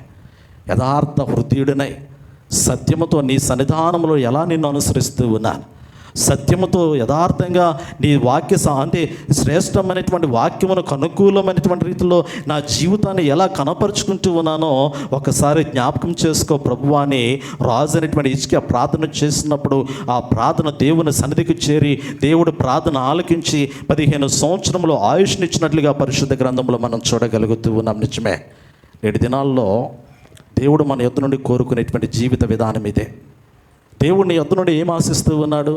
నువ్విచ్చే కానుకల, నువ్విచ్చే దశంభాగమా, నువ్విచ్చే కృతజ్ఞత కానుక, లేదా నీ దగ్గర ఉన్నటువంటి లేదా లోక సంబంధమైనటువంటి ఈ ఐశ్వర్యాన్ని దేవుడిని యొద్ద నుండి ఆశిస్తూ ఉన్నాడంటే లేదే.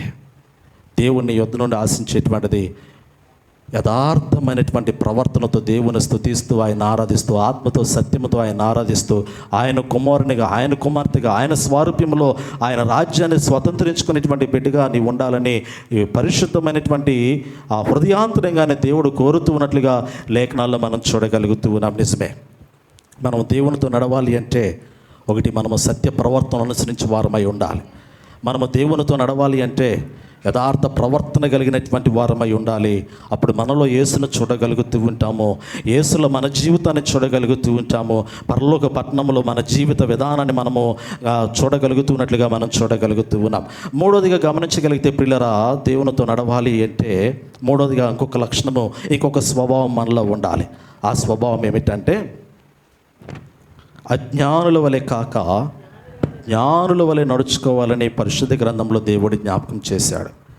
చూడండి, ఎఫెసీయులకు రాసిన పత్రిక 5వ అధ్యాయం 15వ వచనాన్ని మనం గమనించగలిగితే, దినములు చెడ్డవి గనుక మీరు సమయమును పోనీయక సద్వినియోగము చేసుకొనొచ్చు అజ్ఞానుల వలె కాక జ్ఞానుల వలె నడుచుకున్నది. పిల్లలు చూడండి, అక్కడ అంటే వాక్య భాగంలో జ్ఞాపకం చేస్తాడు.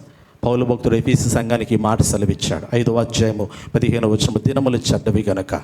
ఈ మాట మనందరికీ తెలుసు. దినములు చెడ్డవన్న సంగతి మనకు తెలుసు. గడిచిన 3 సంవత్సరాలు భయంకరమైనటువంటి పాఠాలు మనకు నేర్పించాయి. కరోనా కాలంలో అన్నీ మనకు తెలుసు, కానీ అవన్నీ కూడా మర్చిపోయినటువంటి దినాలే కదా. ఆ కరోనా కాలంలో ఉన్నటువంటి పరిస్థితులు ఎంత ఎరిగినప్పటికీ కూడా బ్రతుకుంటే చాలు అనేటువంటి ఆలోచన కలిగినటువంటి ఆ ఆలోచన హృదయంలోనికి వచ్చింది. ఎలాగోలాగా ఈ కాలంలో బ్రతికితే చాలు అనేటువంటి ఆ ఆలోచన వచ్చినప్పటికీ కూడా కాలము మరలా సమీపం, అంటే కాలము మరలా నార్మల్గా మారిపోతున్నటువంటి పరిస్థితులు నార్మల్గా మారిపోతున్నటువంటి సమయంలో కరోనాని ఎవరైనా జ్ఞాపకం చేసుకోగలుగుతూ ఉన్నారా? ప్రస్తుతము ఆనాటి దినాలు ఎవరైనా జ్ఞాపకం చేసుకోగలుగుతూ ఉన్నారా?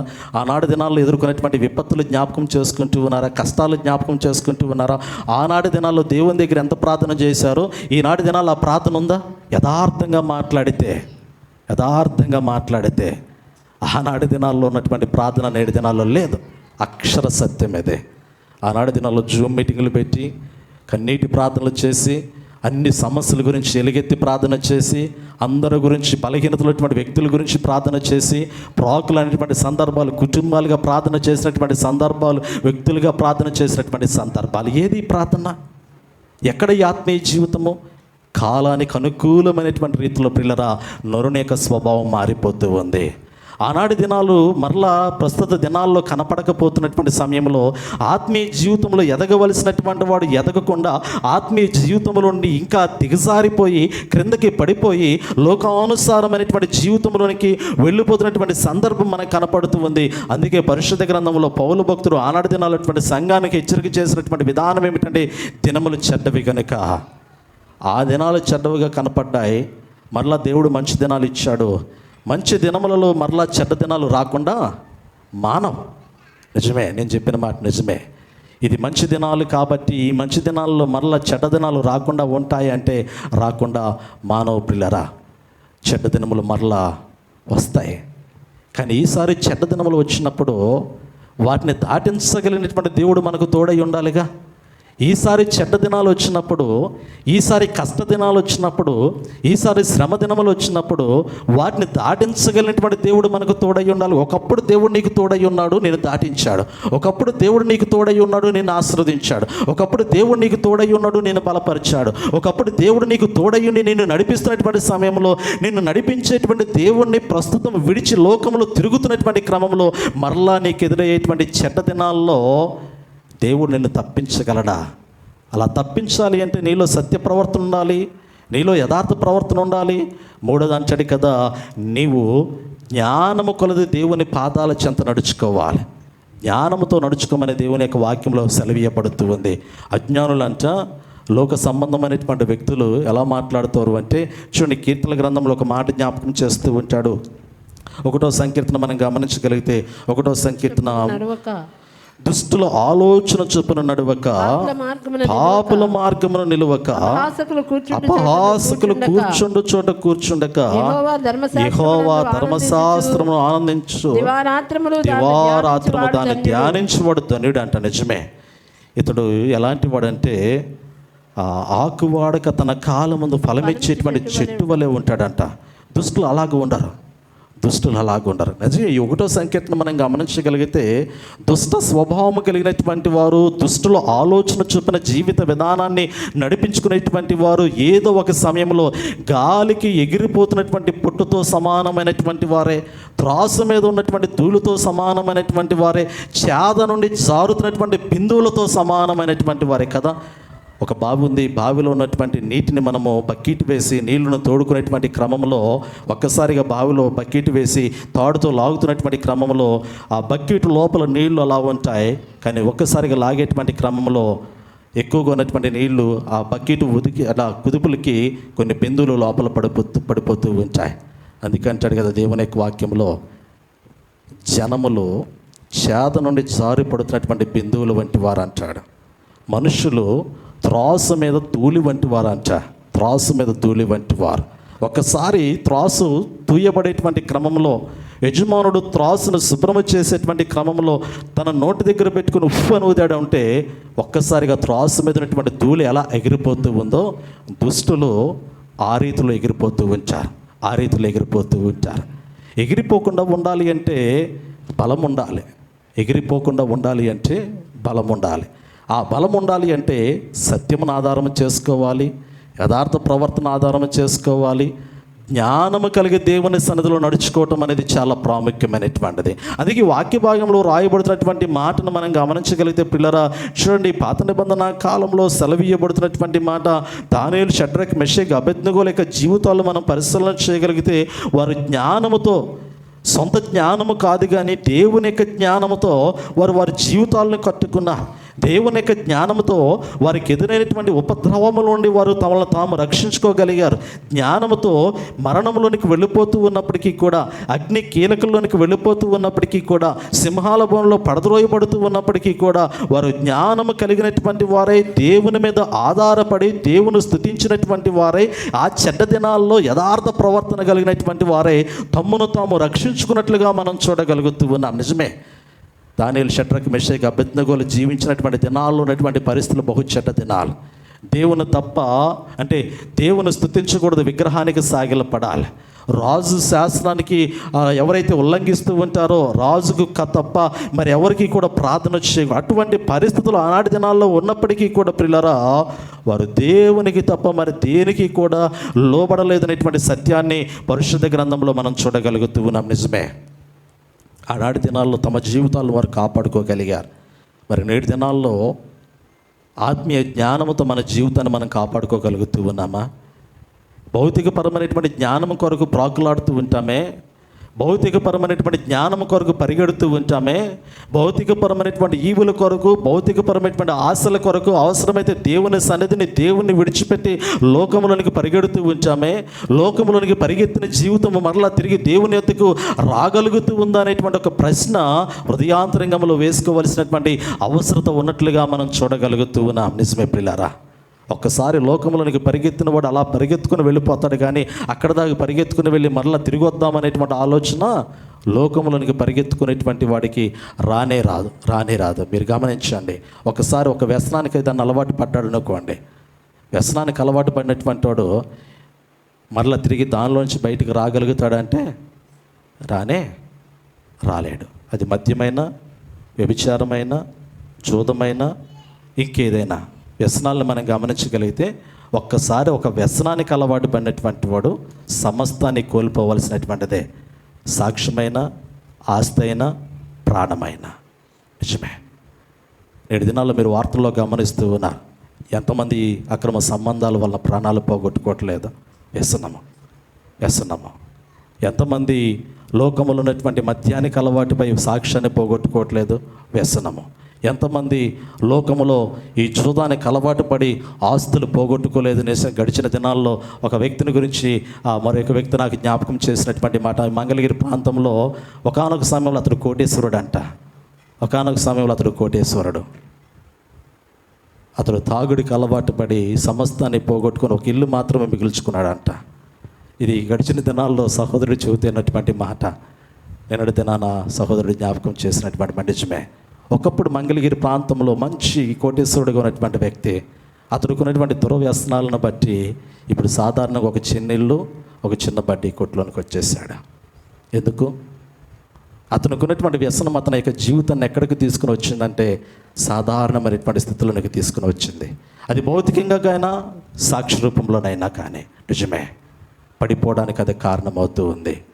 పరిశుద్ధ గ్రంథంలో ఒక మాట మనం గమనించగలిగితే చూడండి, అపోస్తల కార్యముల గ్రంథము 17వ అధ్యాయం 30వ వచనాన్ని మనం గమనించగలిగితే, అపోస్తల కార్యముల గ్రంథము 17వ అధ్యాయం 30వ వచనము, అపోస్తల కార్యముల గ్రంథము 17వ అధ్యాయం 30వ వచనము. త్వరగా. ఆ అజ్ఞాన కాలములను దేవుడు చూచి చూడనట్లుగా ఇప్పుడైతే అంతటను అందరూ మారు మనసు పొందవలెనని మనుషులకు ఆజ్ఞాపించుచున్నాడు. పిల్లరా, ఇది ప్రభువారి యొక్క ఆజ్ఞ. ఇది ప్రభువారు ఆజ్ఞాపించినటువంటి ఆజ్ఞ. ఈ అపోస్తల కార్యముల గ్రంథము 17వ అధ్యాయము 30వ వచనంలో రాయబడుతున్నటువంటిది సాధారణమైనటువంటి మాట కాదు. ఇది ఆనాడు యేసు ప్రభువారు 12 మంది శిష్యులకి, మీరు సర్వలోకమునకు వెళ్ళి సర్వసృష్టికి సువార్తను ప్రకటించుడి, లోకములో ఉన్నటువంటి వారందరికీ దేవుని యొక్క వాక్యాన్ని ప్రకటించుడి, వారిని తండ్రి, కుమార, పరిశుద్ధాత్మనామములు వారికి బాప్తిస్మం ఇచ్చుచు వారిని నా శిష్యులుగా చేయమని యేసు ప్రభువారు శిష్యులకి ఏ విధంగా ఆజ్ఞాపించి ఉన్నారో, అదే రీతిలో ఈ యొక్క అపోస్తల కార్యముల గ్రంథం 17వ అధ్యాయం 30వ వచనంలో జ్ఞాపకం చేయబడినటువంటి మాట, ఆ అజ్ఞాన కాలమున దేవుడు చూచి చూడనట్లుగా ఉండెను, ఇప్పుడైతే అంతటను అందరూ మారు మనసు పొందవలని మనుషులకు ఆజ్ఞాపించుచున్నాడు అంటాడు. ఆజ్ఞ, దీనిని మించినటువంటి ఇంకొకటి లేదు ఇక్కడ. ఆయన ఆజ్ఞాపించాడు, నువ్వు మారు మనసు పొందాల్సిందే.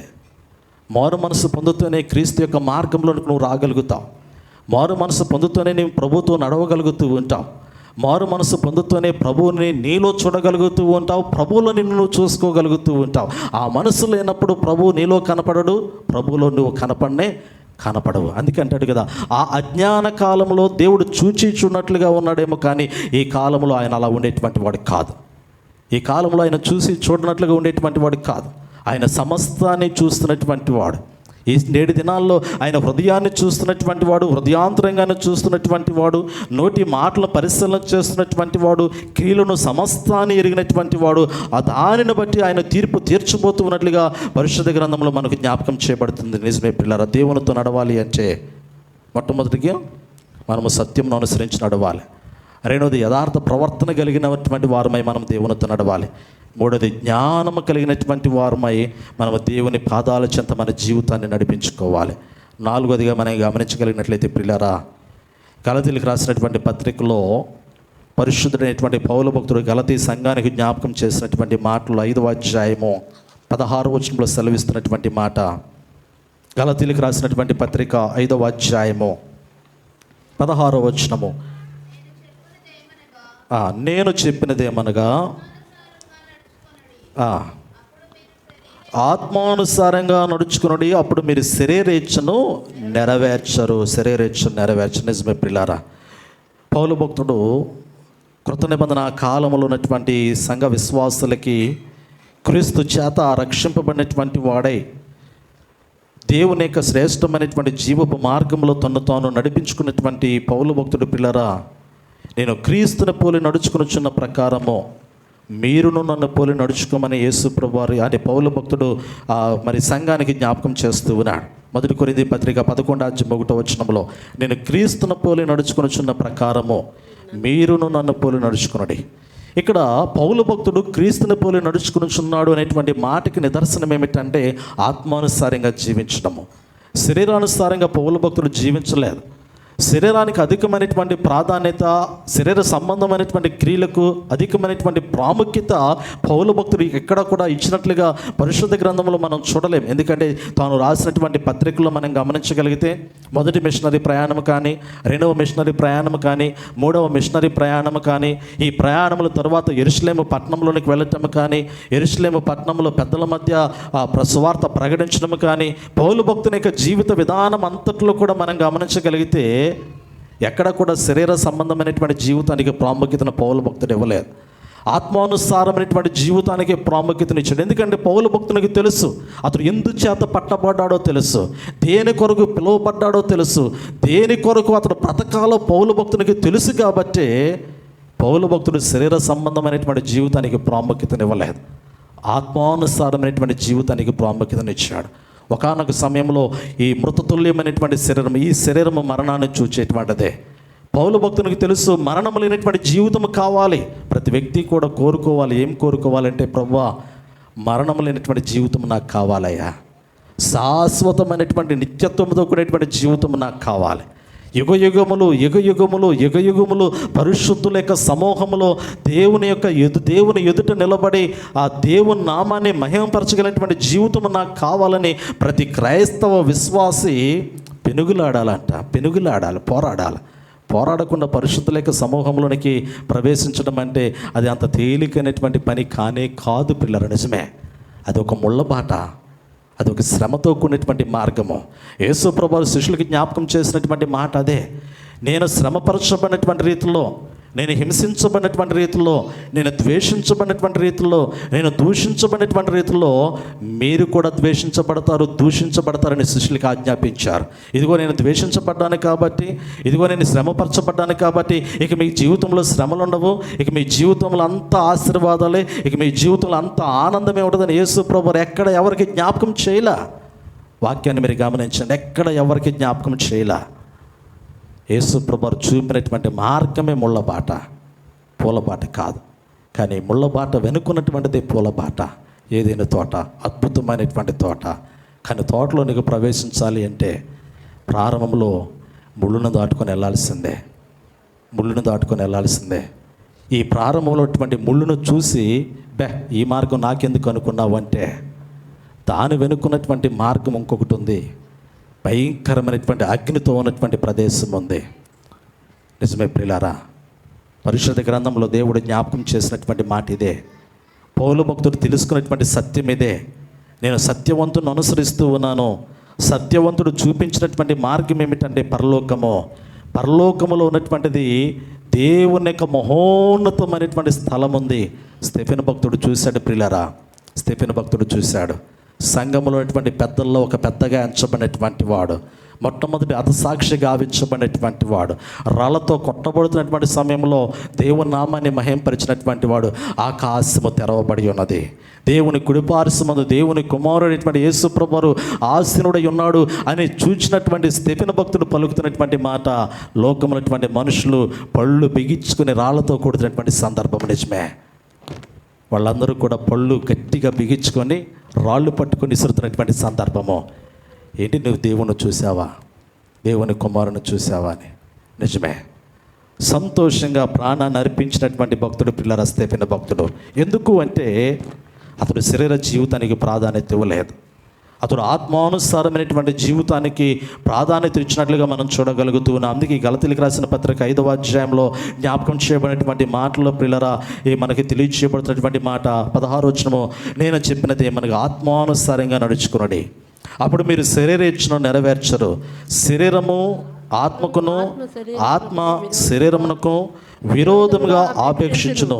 ఇవి ఒకదానికొకటి వ్యతిరేకంగా ఉన్నవి కనుక మీరేవి చేయ నిశ్చయింతురో వాటిని చేయకుందరు. నిజమే ప్రియులారా, ఈరోజు ఆత్మ అంటుంది కదా, తెల్లవారుజామున లేచి దేవుని మందిరంలోనికి వెళ్ళు అని ఆత్మ చెప్పింది.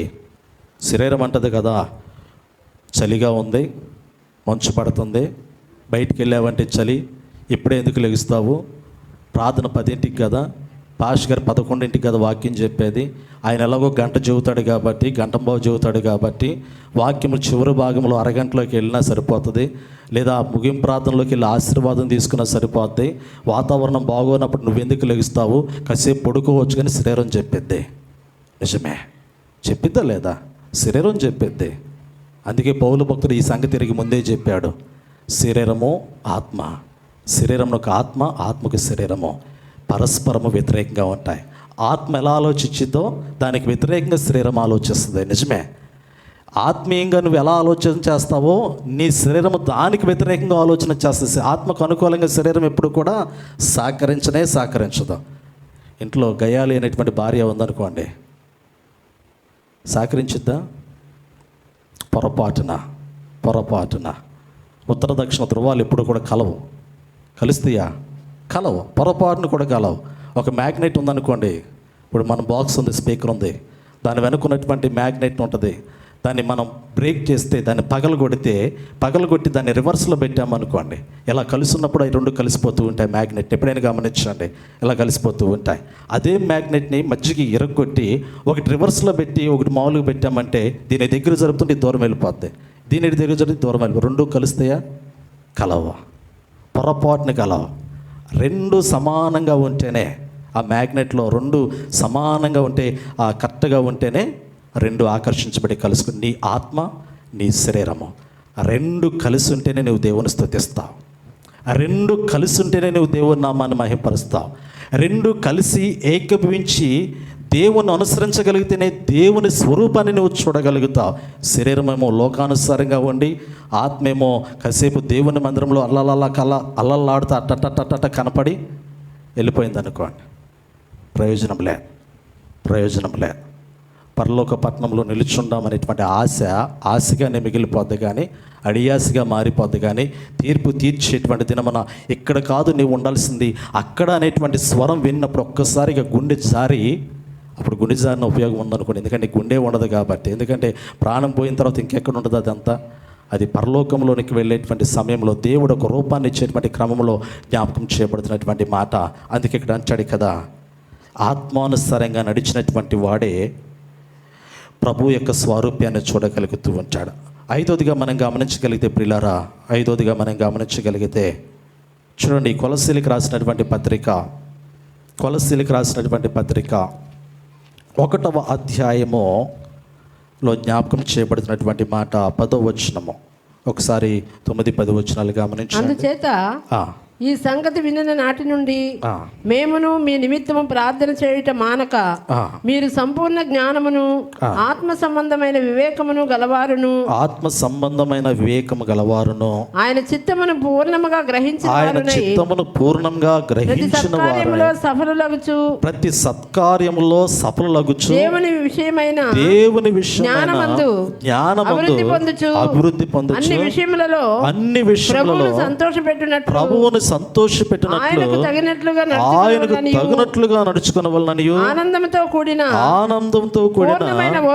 పూర్ణమైన ఓర్పును దీర్ఘశాంతమును కనపరుచునట్లు ఆయన మహిమ శక్తిని బట్టి సంపూర్ణ బలముతో బలపరచబడవలనని తేజోవాసులైన పరిశుద్ధుల స్వాస్థ్యములో పాలివారమగుటకు మనల్ని పాత్రులుగా చేసిన తండ్రికి మీరు కృతజ్ఞతాస్తులు చెల్లింపవలనని దేవుణ్ణి బతిమాలుచున్నాము. పిల్లలు ఇక్కడ జ్ఞాపకం చేస్తూ ఉన్నాడు. కొలసీ సంఘం అటువంటి క్రైస్తవ విశ్వాసులు బతిమాలుతూ ఉన్నాడు పౌలు భక్తుడు. దేవుని నామమును బట్టి బతిమాలుతూ ఉన్నాడు. ప్రార్థన చేయండి, మానక ప్రార్థన చేయండి. అందుకే అంటాడు కదా, వివేకం కలిగినటువంటి జ్ఞానం కలిగినటువంటి వారే దేవుని సన్నిధిలో నడుచుకోండి. అన్నిటికన్నా ప్రాముఖ్యంగా ఒక మాట జ్ఞాపకం చేయబడింది. దీనిలో నేను మీకు సెలవీయాలని ఆశపడుతున్నటువంటి మాట, అన్ని విషయములలో ప్రభువుని సంతోషపెట్టినట్లు ఆయనకు తగినట్టుగా నడుచుకోవాలి. దేవునితో ఎలా నడవాలి అంటే సత్యంతో నడవాలి, యథార్థ ప్రవర్తన గలవారమై నడవాలి, జ్ఞానంతో నడవాలి, అదే సమయంలో ఆత్మానుసారంగా నడవాలి, ప్రభువుని సంతోషపెట్టేవారిగా నడవాలి. అన్ని విషయములలో, ఒకదానిలో కాదు. ఇక్కడ అన్ని విషయాలు ఉందో ఒక విషయంలో రాయబడిందా? చూడండి ఒక్కసారి ఆ మాట, ఆ ఒక్క మాట చదువుదాం. అన్ని విషయములలో ప్రభువుని సంతోషపెట్టినట్లు ఆయనకు తగినట్టుగా నడుచుకున్న వాళ్ళని అంటాడు. ఆయనకు తగినట్టుగా. ఈరోజు నా మనసుకి ఏది సంతోషమైతే నేను అది చేస్తాను. ఎందుకంటే సంతోషం అనేది నాకు కలగాలి కాబట్టి నాకు కలగాల్సినటువంటి సంతోషానికి అనుకూలమైనటువంటి కార్యాలు నేను చేసుకుంటాను. పిండి వంటలు కావచ్చు, రుచికరమైన భోజన పదార్థాలు కావచ్చు, ధరించుకునే వస్త్రాలు కావచ్చు. ఈ దేహానికి ఏ వస్త్రం ధరిస్తే నా మనసు సంతోషపడిద్దో ఆ వస్త్రాన్ని నేను ధరిస్తాను. నా హృదయానికి తృప్తినిచ్చేటువంటి, ఆ ఆనందాన్ని కలిగించేటువంటి భోజన పదార్థం ఏదైతే అవసరమో దాన్ని నేను తినటానికి ఇష్టపడతాను. ఎందుకంటే నా శరీరాన్ని, నా మనసును నేను సంతోష పెట్టుకోవడానికి చేసే ప్రయత్నం అదే. కానీ పరిశుద్ధ గ్రంథంలో దేవుని బిడ్డలు తాము సంతోష పెట్టుకోరంట, తమను తాము సంతోష పెట్టుకోరంట. వారు ఎవరిని సంతోష పెట్టడానికి ప్రయత్నం చేస్తారు అంటే పరలోకమందు ఆసీనుడైనటువంటి దేవుని సంతోష పెట్టడానికి ప్రయత్నం చేస్తారు. ఒక్క విషయంలో కాదు ఈ సంతోషము, నేను బాగా ప్రార్థన చేస్తున్నాను కాబట్టి నన్ను బట్టి తండ్రి ఎంతగానో సంతోషపడిపోతాడని అనుకోవడానికి లేదు. ఒక విషయంలో సంతోషపడితే మిగిలిన విషయాలు ఏంటి కదా? నేను బాగా దేవుని వాక్యాన్ని చదువుతూ ఉన్నాను అనేటువంటి దానిలో నేను సంతోషపడిపోతే మిగిలిన విషయాలు ఏంటి? నేను బాగా దేవుని యొక్క వాక్యాన్ని బోధించగలుగుతూ ఉన్నాను అనేటువంటి ఆ సంతోషం నాలో ఉండిపోయింది అనుకోండి, మిగిలిన విషయాలు ఏంటి? మాటలోను, ప్రవర్తనలోను, క్రియలోను, జీవించే జీవితంలోను, సాక్ష్యంలోను, ప్రార్థనలోను, భక్తిలోను, నీ ఆత్మీయ జీవితం అంతట్లో కూడా దేవుని సంతోషపెట్టగలిగినటువంటి సాక్ష్యం అనేటువంటిది నీ జీవితంలో ఉండాలనేటువంటి సంగతిని పౌలు భక్తుడు ఇక్కడ జ్ఞాపకం చేస్తున్నాను. నేను ఒక మంచి పని చేసి నేను దేవుని సంతోషపెట్టాను అంటే మిగిలిన విషయాల్లో దేవుడు దుఃఖపడుతూ ఉన్నాడు, మిగిలిన విషయాల్లో దేవుడు వేదన పడుతూ ఉన్నాడు, మిగిలిన విషయాల్లో దేవుడు మార్పు కొరకు ఎదురు చూస్తూ ఉన్నట్లుగా మనం చూడగలుగుతూ ఉన్నాం. అందుకే కృత నిబంధన కాలంలో ఉన్నటువంటి ప్రకటన గ్రంథంలో ఉన్నటువంటి సంఘాలను మనం గమనించగలిగితే జీవించుచున్నావు అనేటువంటి పేరైతే నీకుంది, కానీ నీవు మృతుడమైనటువంటి మాట ఎందుకు జ్ఞాపకం చేశాడు అంటే దేవుడు ఆ సంఘము నేను జీవించుచున్నాను అనేటువంటి పేరు పెట్టుకుంది. ఏ విషయంలో అంటే ఇదిగో నేను మంచి ప్రార్థన చేయగలుగుతూ ఉన్నాను, మంచిగా దేవుని వాక్యాన్ని చదవగలుగుతూ ఉన్నాను, మంచిగా దేవుని వాక్యాన్ని బోధించగలుగుతూ అనేటువంటి ఆలోచనతో సంఘం సంతోషపడుతూ ఉంది. కానీ దేవుడు మిగిలిన విషయాలు చూసి ఆ మిగిలినటువంటి విషయాల్లో ఆ క్రియలు చావకున్నట్లు జాగరూకుడువై అంటాడంతే. మిగిలినటువంటి విషయాల్లో కూడా సజీవంగా దేవుని పాదాల చెంత సంతోషపెట్టినట్లు నడుచుకోమని కృత నిబంధన కాలంలో ప్రకటన గ్రంథంలో సంఘాలకు దేవుడు ఆజ్ఞాపించి ఉన్నాడు. నిజమే ప్రియులారా, దేవుని కుమారుడైనటువంటి యేసు ప్రభువు భూలోకంలో జీవించినటువంటి ఆ 33.5 సంవత్సరాల్లో, ఆయన జీవించిన 30 సంవత్సరాల్లో ఎక్కడా కూడా సాక్ష్యాన్ని పోగొట్టుకోలేదు. ఆయన చేసినటువంటి 3.5 సంవత్సరాల సువార్త పరిచర్యలు ఎక్కడ కూడా సాక్ష్యాన్ని పోగొట్టుకోలేదు. అంటే వ్యక్తిగతంగా యేసు ప్రభువుని స్వరక్షకునిగా అంగీకరించేటువంటి సమయం, అంటే బాప్తిస్మ తీసుకునేటువంటి సమయంలో, యేసు ప్రభువు యోర్దాను నదిలో బాప్తిస్మ తీసుకుని బయటకు వచ్చేటువంటి సమయంలో ఆ ముందు ఉన్నటువంటి జీవితం 30 సంవత్సరాల జీవితాన్ని మనం గమనించగలిగితే తండ్రి యొద్ద వడ్రంగి వాడిగా తన జీవన విధానాన్ని కొనసాగించినటువంటి సమయంలో 30 సంవత్సరాల జీవిత విధానంలో యేసు ప్రభువు సాక్ష్యాన్ని ఎక్కడ కూడా కోల్పోలేదు.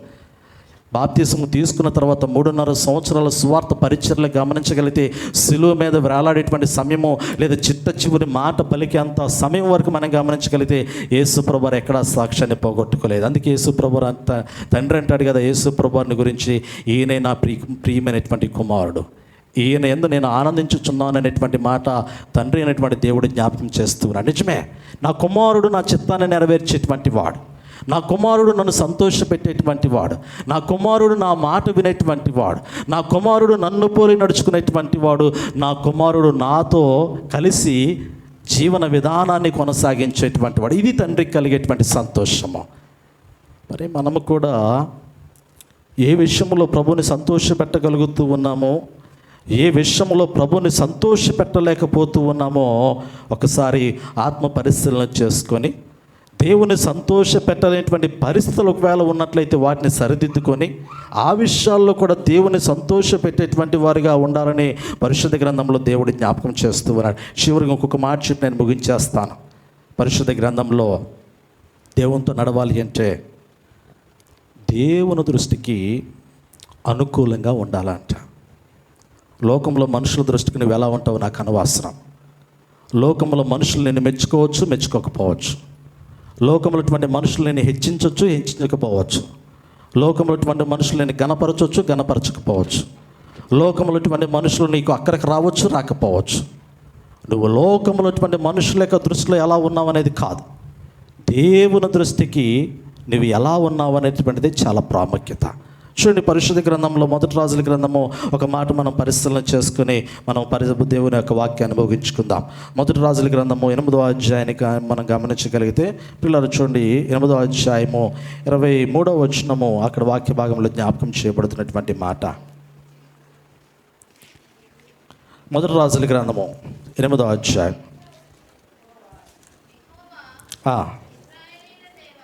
యెహోవా ఇశ్రాయేలు దేవా, పైనున్న ఆకాశమందైనను క్రిందనున్న భూమి అందైనను నీ వంటి దేవుడు ఒక్కడునో లేడు. పూర్ణ మనసుతో నీ దృష్టికి అనుకూలంగా నడుచు నీ దాసుల విషయమై నీవు నిబంధనను నెరవేర్చుచు కనికరము చూపుచూ ఉండువాడవై ఉన్నావు. పిల్లలు చూడండి, ఇక్కడ అంచాడు కదా, చక్కటి మాట జ్ఞాపకం చేయబడుతూ ఉంది. ఇది మందిర ప్రతిష్ఠ ఆరాధన క్రమంలో జ్ఞాపకం చేయబడినటువంటి మాట. దావీదు కుమారుడైనటువంటి సొలొమోను మహారాజు దేవునికి మందిరమును నిర్మించి ఆ మందిరాన్ని దేవునికి ప్రతిష్ఠించేటువంటి క్రమంలో చేసినటువంటి ప్రార్థనలో చేసినటువంటి ప్రార్థనలో ఉన్నటువంటి మాటను మనం గమనించగలుగుతూ ఉన్నాం. యెహోవా ఇశ్రాయేలు దేవా, పైనున్న ఆకాశమందైనను క్రిందున్న భూమి అందైనను నీ వంటి దేవుడు ఒక్కడునూ లేడు కదా. పూర్ణ మనసుతో నీ దృష్టికి అనుకూలంగా నడుచు నీ దాసుల విషయమై నీవు నిబంధనను నెరవేర్చుచు కనికరము చూపుచు ఉండువాడవై ఉన్నావు అనేటువంటి మాట ఇక్కడ జ్ఞాపకం చేస్తున్నాను. నిజమే, పూర్ణ మనసుతో నీ దృష్టికి అనుకూలంగా నడుచు నీ దాసుల విషయమై అంటాడు. ఎవరైతే దేవుని దృష్టికి అనుకూలంగా ఉంటారో, ఎవరైతే దేవుని దృష్టికి నిందారహితులుగా ఉంటారో, ఎవరైతే దేవుని దృష్టిలో దేవుని చిత్తమును నెరవేర్చేటువంటి విధానములు తాము సంపూర్ణంగా దేవునికి సమర్పించుకుంటారో అటువంటి వారి విషయమై పలుకుతున్నటువంటి మాట. నిజమే ప్రియులారా, కీర్తనల గ్రంథము 8వ సంకీర్తన 25వ వచనాన్ని కూడా ఒక్కసారి మనం పరిశీలన చేద్దాం. కీర్తనల గ్రంథము 8వ సంకీర్తన 25వ వచనాన్ని కూడా ఒకసారి మనం పరిశీలన చేద్దాం. చూడండి, ఇక్కడ దేవుని వాక్యమును గురించి మనకు జ్ఞాపకం చేయబడుతున్నటువంటి మాట. 119వ సంకీర్తన 1వ వచనము. 119వ సంకీర్తన 119వ వచనము చూడండి. 119. యెహోవా ధర్మశాస్త్రమును అనుసరించి నిర్దోషముగా నడుచుకుని వారు ధన్యులు. యెహోవా ధర్మశాస్త్రమును అనుసరించి నిర్దోషంగా నడుచుకుని వారు ధన్యులు. చూడండి పిల్లలంత చక్కటి మాట ఇక్కడ రాయబడిందో. యెహోవా ధర్మశాస్త్రమును అనుసరించి నిర్దోషముగా నడుచుకున్న వారు ధన్యులు.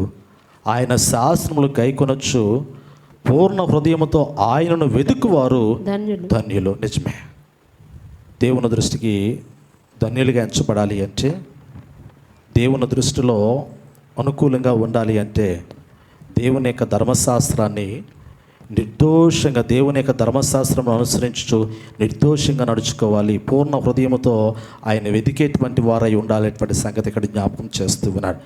మనం ఆయన ఎదిగితే ఆయన మనకు దొరుకుతాడు. అందుకే యేసుప్రభువు ప్రార్థన చేసేటువంటి సమయంలో మీరు అడుగుడి మీకు ఇవ్వబడి అంటాడు, తట్టుడు తీయబడి అంటాడు, వెదకడి దొరుకున అంటాడు. అవునా? యేసుప్రభువు ప్రార్థన చేసేటువంటి విధానంలో జ్ఞాపకం చేయబడినటువంటి మాట. మీరు నన్ను అడగండి, నేను మీకు ఇస్తాను. మీరు నన్ను తట్టండి, నేను తలుపు తీస్తాను. మీరు వెతకండి, నేను మీకు దొరుకుతాను. వెతకండి, దొరకును అంటే ఏంటి? ప్రభువుని ఎదకాల. ప్రభు దొరికితే అన్నీ దొరికినట్లే. అందుకే జ్ఞాని అయినటువంటి సొలొమోను మహారాజు చేసినటువంటి ప్రార్థనలో, దేవా, ఈ ఇశ్రాయేలు యొక్క సర్వ సమూహానికి న్యాయము తీర్చగలిగినటువంటి జ్ఞానము నాకు అనుగ్రహించిన ప్రార్థన చేస్తాడు. ఐశ్వర్యమైనను ఘనతైనను సొలొమోను మహారాజు కోరుకోలేదు. ఐశ్వర్యమైన ఘనతైన కోరుకోలేదు, కానీ ఇశ్రాయేల్ ప్రజలు పరిపాలించేటువంటి రాజుగా ఎన్నిక చేయబడినటువంటి సమయంలో జ్ఞానం అడుగుతూ ఉన్నాడు. వివేకముతో కూడినటువంటి జ్ఞానము. ఆయన చేసినటువంటి ప్రార్థన దేవుని దృష్టికి ఎంతో వివేకముతోనూ మంచి జ్ఞానంతో కూడినటువంటి ప్రార్థనగా కనపడుతూ ఉంది. ఎందుకంటే ప్రజలకు తీర్పు తీర్చగలిగినటువంటి జ్ఞానం అవసరం. ఆ జ్ఞానాన్ని కోరుతున్నటువంటి క్రమంలో దేవుడు సమస్తాన్ని కూడా ఇచ్చినట్లుగా మనం చూడగలుగుతూ ఉన్నాం. ఆనాడు జ్ఞాని అయినటువంటి సొలొమోను మహారాజు జ్ఞానమును అడిగాడు. జ్ఞానంతో పాటు ఐశ్వర్యాన్ని, కీర్తిని, ఘనతను పొందుకున్నాడు. నేటి దినాల్లో మనం కూడా అడుగుతూ ఉంటాం. కానీ అడగాల్సింది మొట్టమొదటిగా, తండ్రి నువ్వు నాతో ఉండని అడగాల. తండ్రి నువ్వు నాతో ఉండు, ప్రభా నువ్వు నాలో ఉండని అడిగితే, ప్రభు మనలో ఉంటే సమస్తము మనవే. అవునా కాదా? ధనవంతుడు మనతో ఉంటే, ఐశ్వర్యవంతుడు మనతో ఉంటే, రాజు మనతో ఉంటే సమస్తము మనదే. రాజు మనతో లేకుండా, ప్రభువు మనతో లేకుండా, ఐశ్వర్యాన్ని, ఆశీర్వాదాన్ని ఇచ్చేవాడు మనతో లేకుండా, ఆయన ఇచ్చేటువంటి ఆశీర్వాదం కొరకు అక్కడ నిలబడి, ప్రభా ఈ ఒక్క ఆశీర్వాదం నాకి, ప్రభా ఈ యొక్క ఆశీర్వాదం నాకి, ప్రభా ఈ యొక్క అవసరం నాకు తీర్చంటే, ఆ ఒక్క అవసరత తీర్చబడిద్దేమో, కానీ రెండో అవసరత గురించి ఏంటి, రెండో ఆశీర్వాదం కొరకేంటి, మరలా అక్కడే నిలబడి ప్రభా నాకు ఈ అవసరం అని అడుగుతావా, ఈ అక్కర తీర్చమని అడుగుతావా? ఆశీర్వదించేటువంటి దేవుడే నీలో ఉన్నప్పుడు ఆశీర్వాదాలు నీవే కదా. నేను బలపరిచేటువంటి దేవుడే నీలో ఉన్నప్పుడు సమస్తము నీవే కదా. అందుకే పరిశుద్ధ గ్రంథంలో జ్ఞాపకం చేయబడుతున్నటువంటి మాట ఈ మాటే ప్రియులారా, ఈ మాటే దేవుని దృష్టికి అనుకూలంగా ఉన్నప్పుడు, ప్రభువుని సంతోషపెట్టువారుగా ఉన్నప్పుడు, ఆత్మానుసారంగా ఉన్నప్పుడు, జ్ఞానముతో దేవుని సన్నిధిలో జీవించినప్పుడు, యథార్థ ప్రవర్తన కలిగిన వారే దేవుని సన్నిధిలో నడిచినప్పుడు, అన్నిటికన్నా ప్రాముఖ్యంగా సత్యమును అనుసరించి జీవించినప్పుడు పిల్లరా తండ్రి సంతోషిస్తూ ఉంటాడు. అంతకన్నా దేవుని పిల్లల యొక్క జీవితాల్లో కలిగేటువంటి సంతోషకరమైనటువంటి సంగతులు ఇంకేమీ ఉండవు. ఇలా ఉన్నటువంటి వారు ఇందాక మనం పాడుకున్నటువంటి పాటలాగా ఉంటారనమాట. యేసులాగా ఉండాలని, యేసుతోనే నడవాలని. ఇందాక పాడుకున్న పాటలాగా వారి జీవితాలు ఉంటాయి. యేసులాగా ఉండాలని, యేసులో ఉండాలని, యేసుతో ఉండాలని. సర్వము కూడా యేసు యేసు యేసు యేసు అంతే. సర్వము కూడా యేసు నామస్మరణ అనేటువంటిది హృదయంలో ఉంటుంది. నామస్మరణ ఉంటుంది. నిజమే. ఈ దినమందు పిల్లరా మనము దేవునితో నడుద్దాం, దేవుని సన్నిధిలో నడుద్దాం, దేవుని బిడలుగా నడుద్దాం, యేసులో ఉన్నవారుగా నడుద్దాం, యేసుతో ఉన్నవారుగా నడుద్దాం. అంటే నేను ఇప్పుడు దాకా నడవలేదని అంటాం కాదు, కానీ రాబోతున్నటువంటి దినాల్లో కూడా పరిపూర్ణంగా సంపూర్ణంగా ప్రభువును కలిగిన వారమే జీవించినట్లు పరిశుద్ధాత్మ దేవుడి సహాయం చేసి దీవించి ఆశీర్వదించునుగాక. ఆమేన్. ప్రార్థన చేసుకుందాం. తలల వంచండి, ప్రార్థన చేసుకుందాం.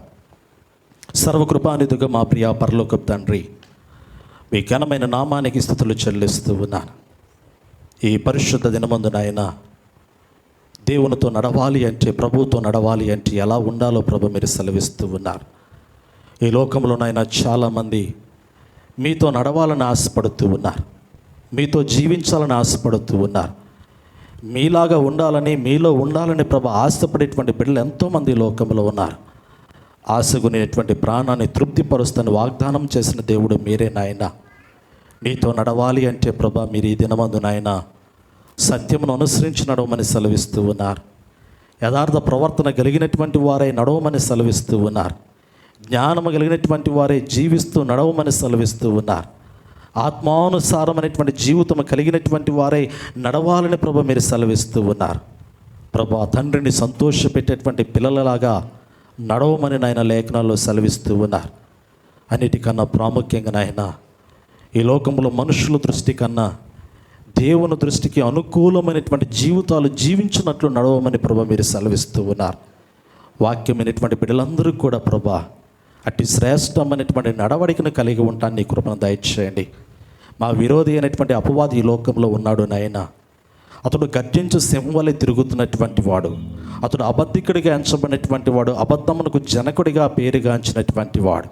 ఇదిగోనైనా మా విరోధి అయినటువంటి అపవాది మేము మీలో ఉండకుండానట్లు, మేము మీతో నడవకుండానట్లు, క్రీస్తు స్వారూప్యంలోనికి రూపాంతరము చెందకుండానట్లు, లోకానుసారమైనటువంటి జీవితంలోనికి అనగా శరీర సంబంధమైనటువంటి జీవితంలోనికి నాయన మరులు కలుపుటకు ప్రయత్నిస్తున్నటువంటి సమయంలో ప్రభా ఈ అపవాదిని జయించుటకు నీ కృపను దయచేయండి. అపవాదిని జయించి గెలుచుటకునైనా నీ కృపను అనుగ్రహించండి. నీ సన్నిధిని ప్రభా, నీ పరిశుద్ధాత్మ యొక్క నడిపింపును మెండుగా ప్రభా నీ బిడ్డలకు మీరు అనుగ్రహించమని వేడుకొనొచ్చునా. వాక్యం విన్నటువంటి వారందరూ కూడా వాక్య ప్రకారంగా జీవించడానికి కృపను అనుగ్రహించమని యేసుక్రీస్తు నామములో అడిగి వేడుకొనొచ్చున్నాము తండ్రి. ఆమేన్.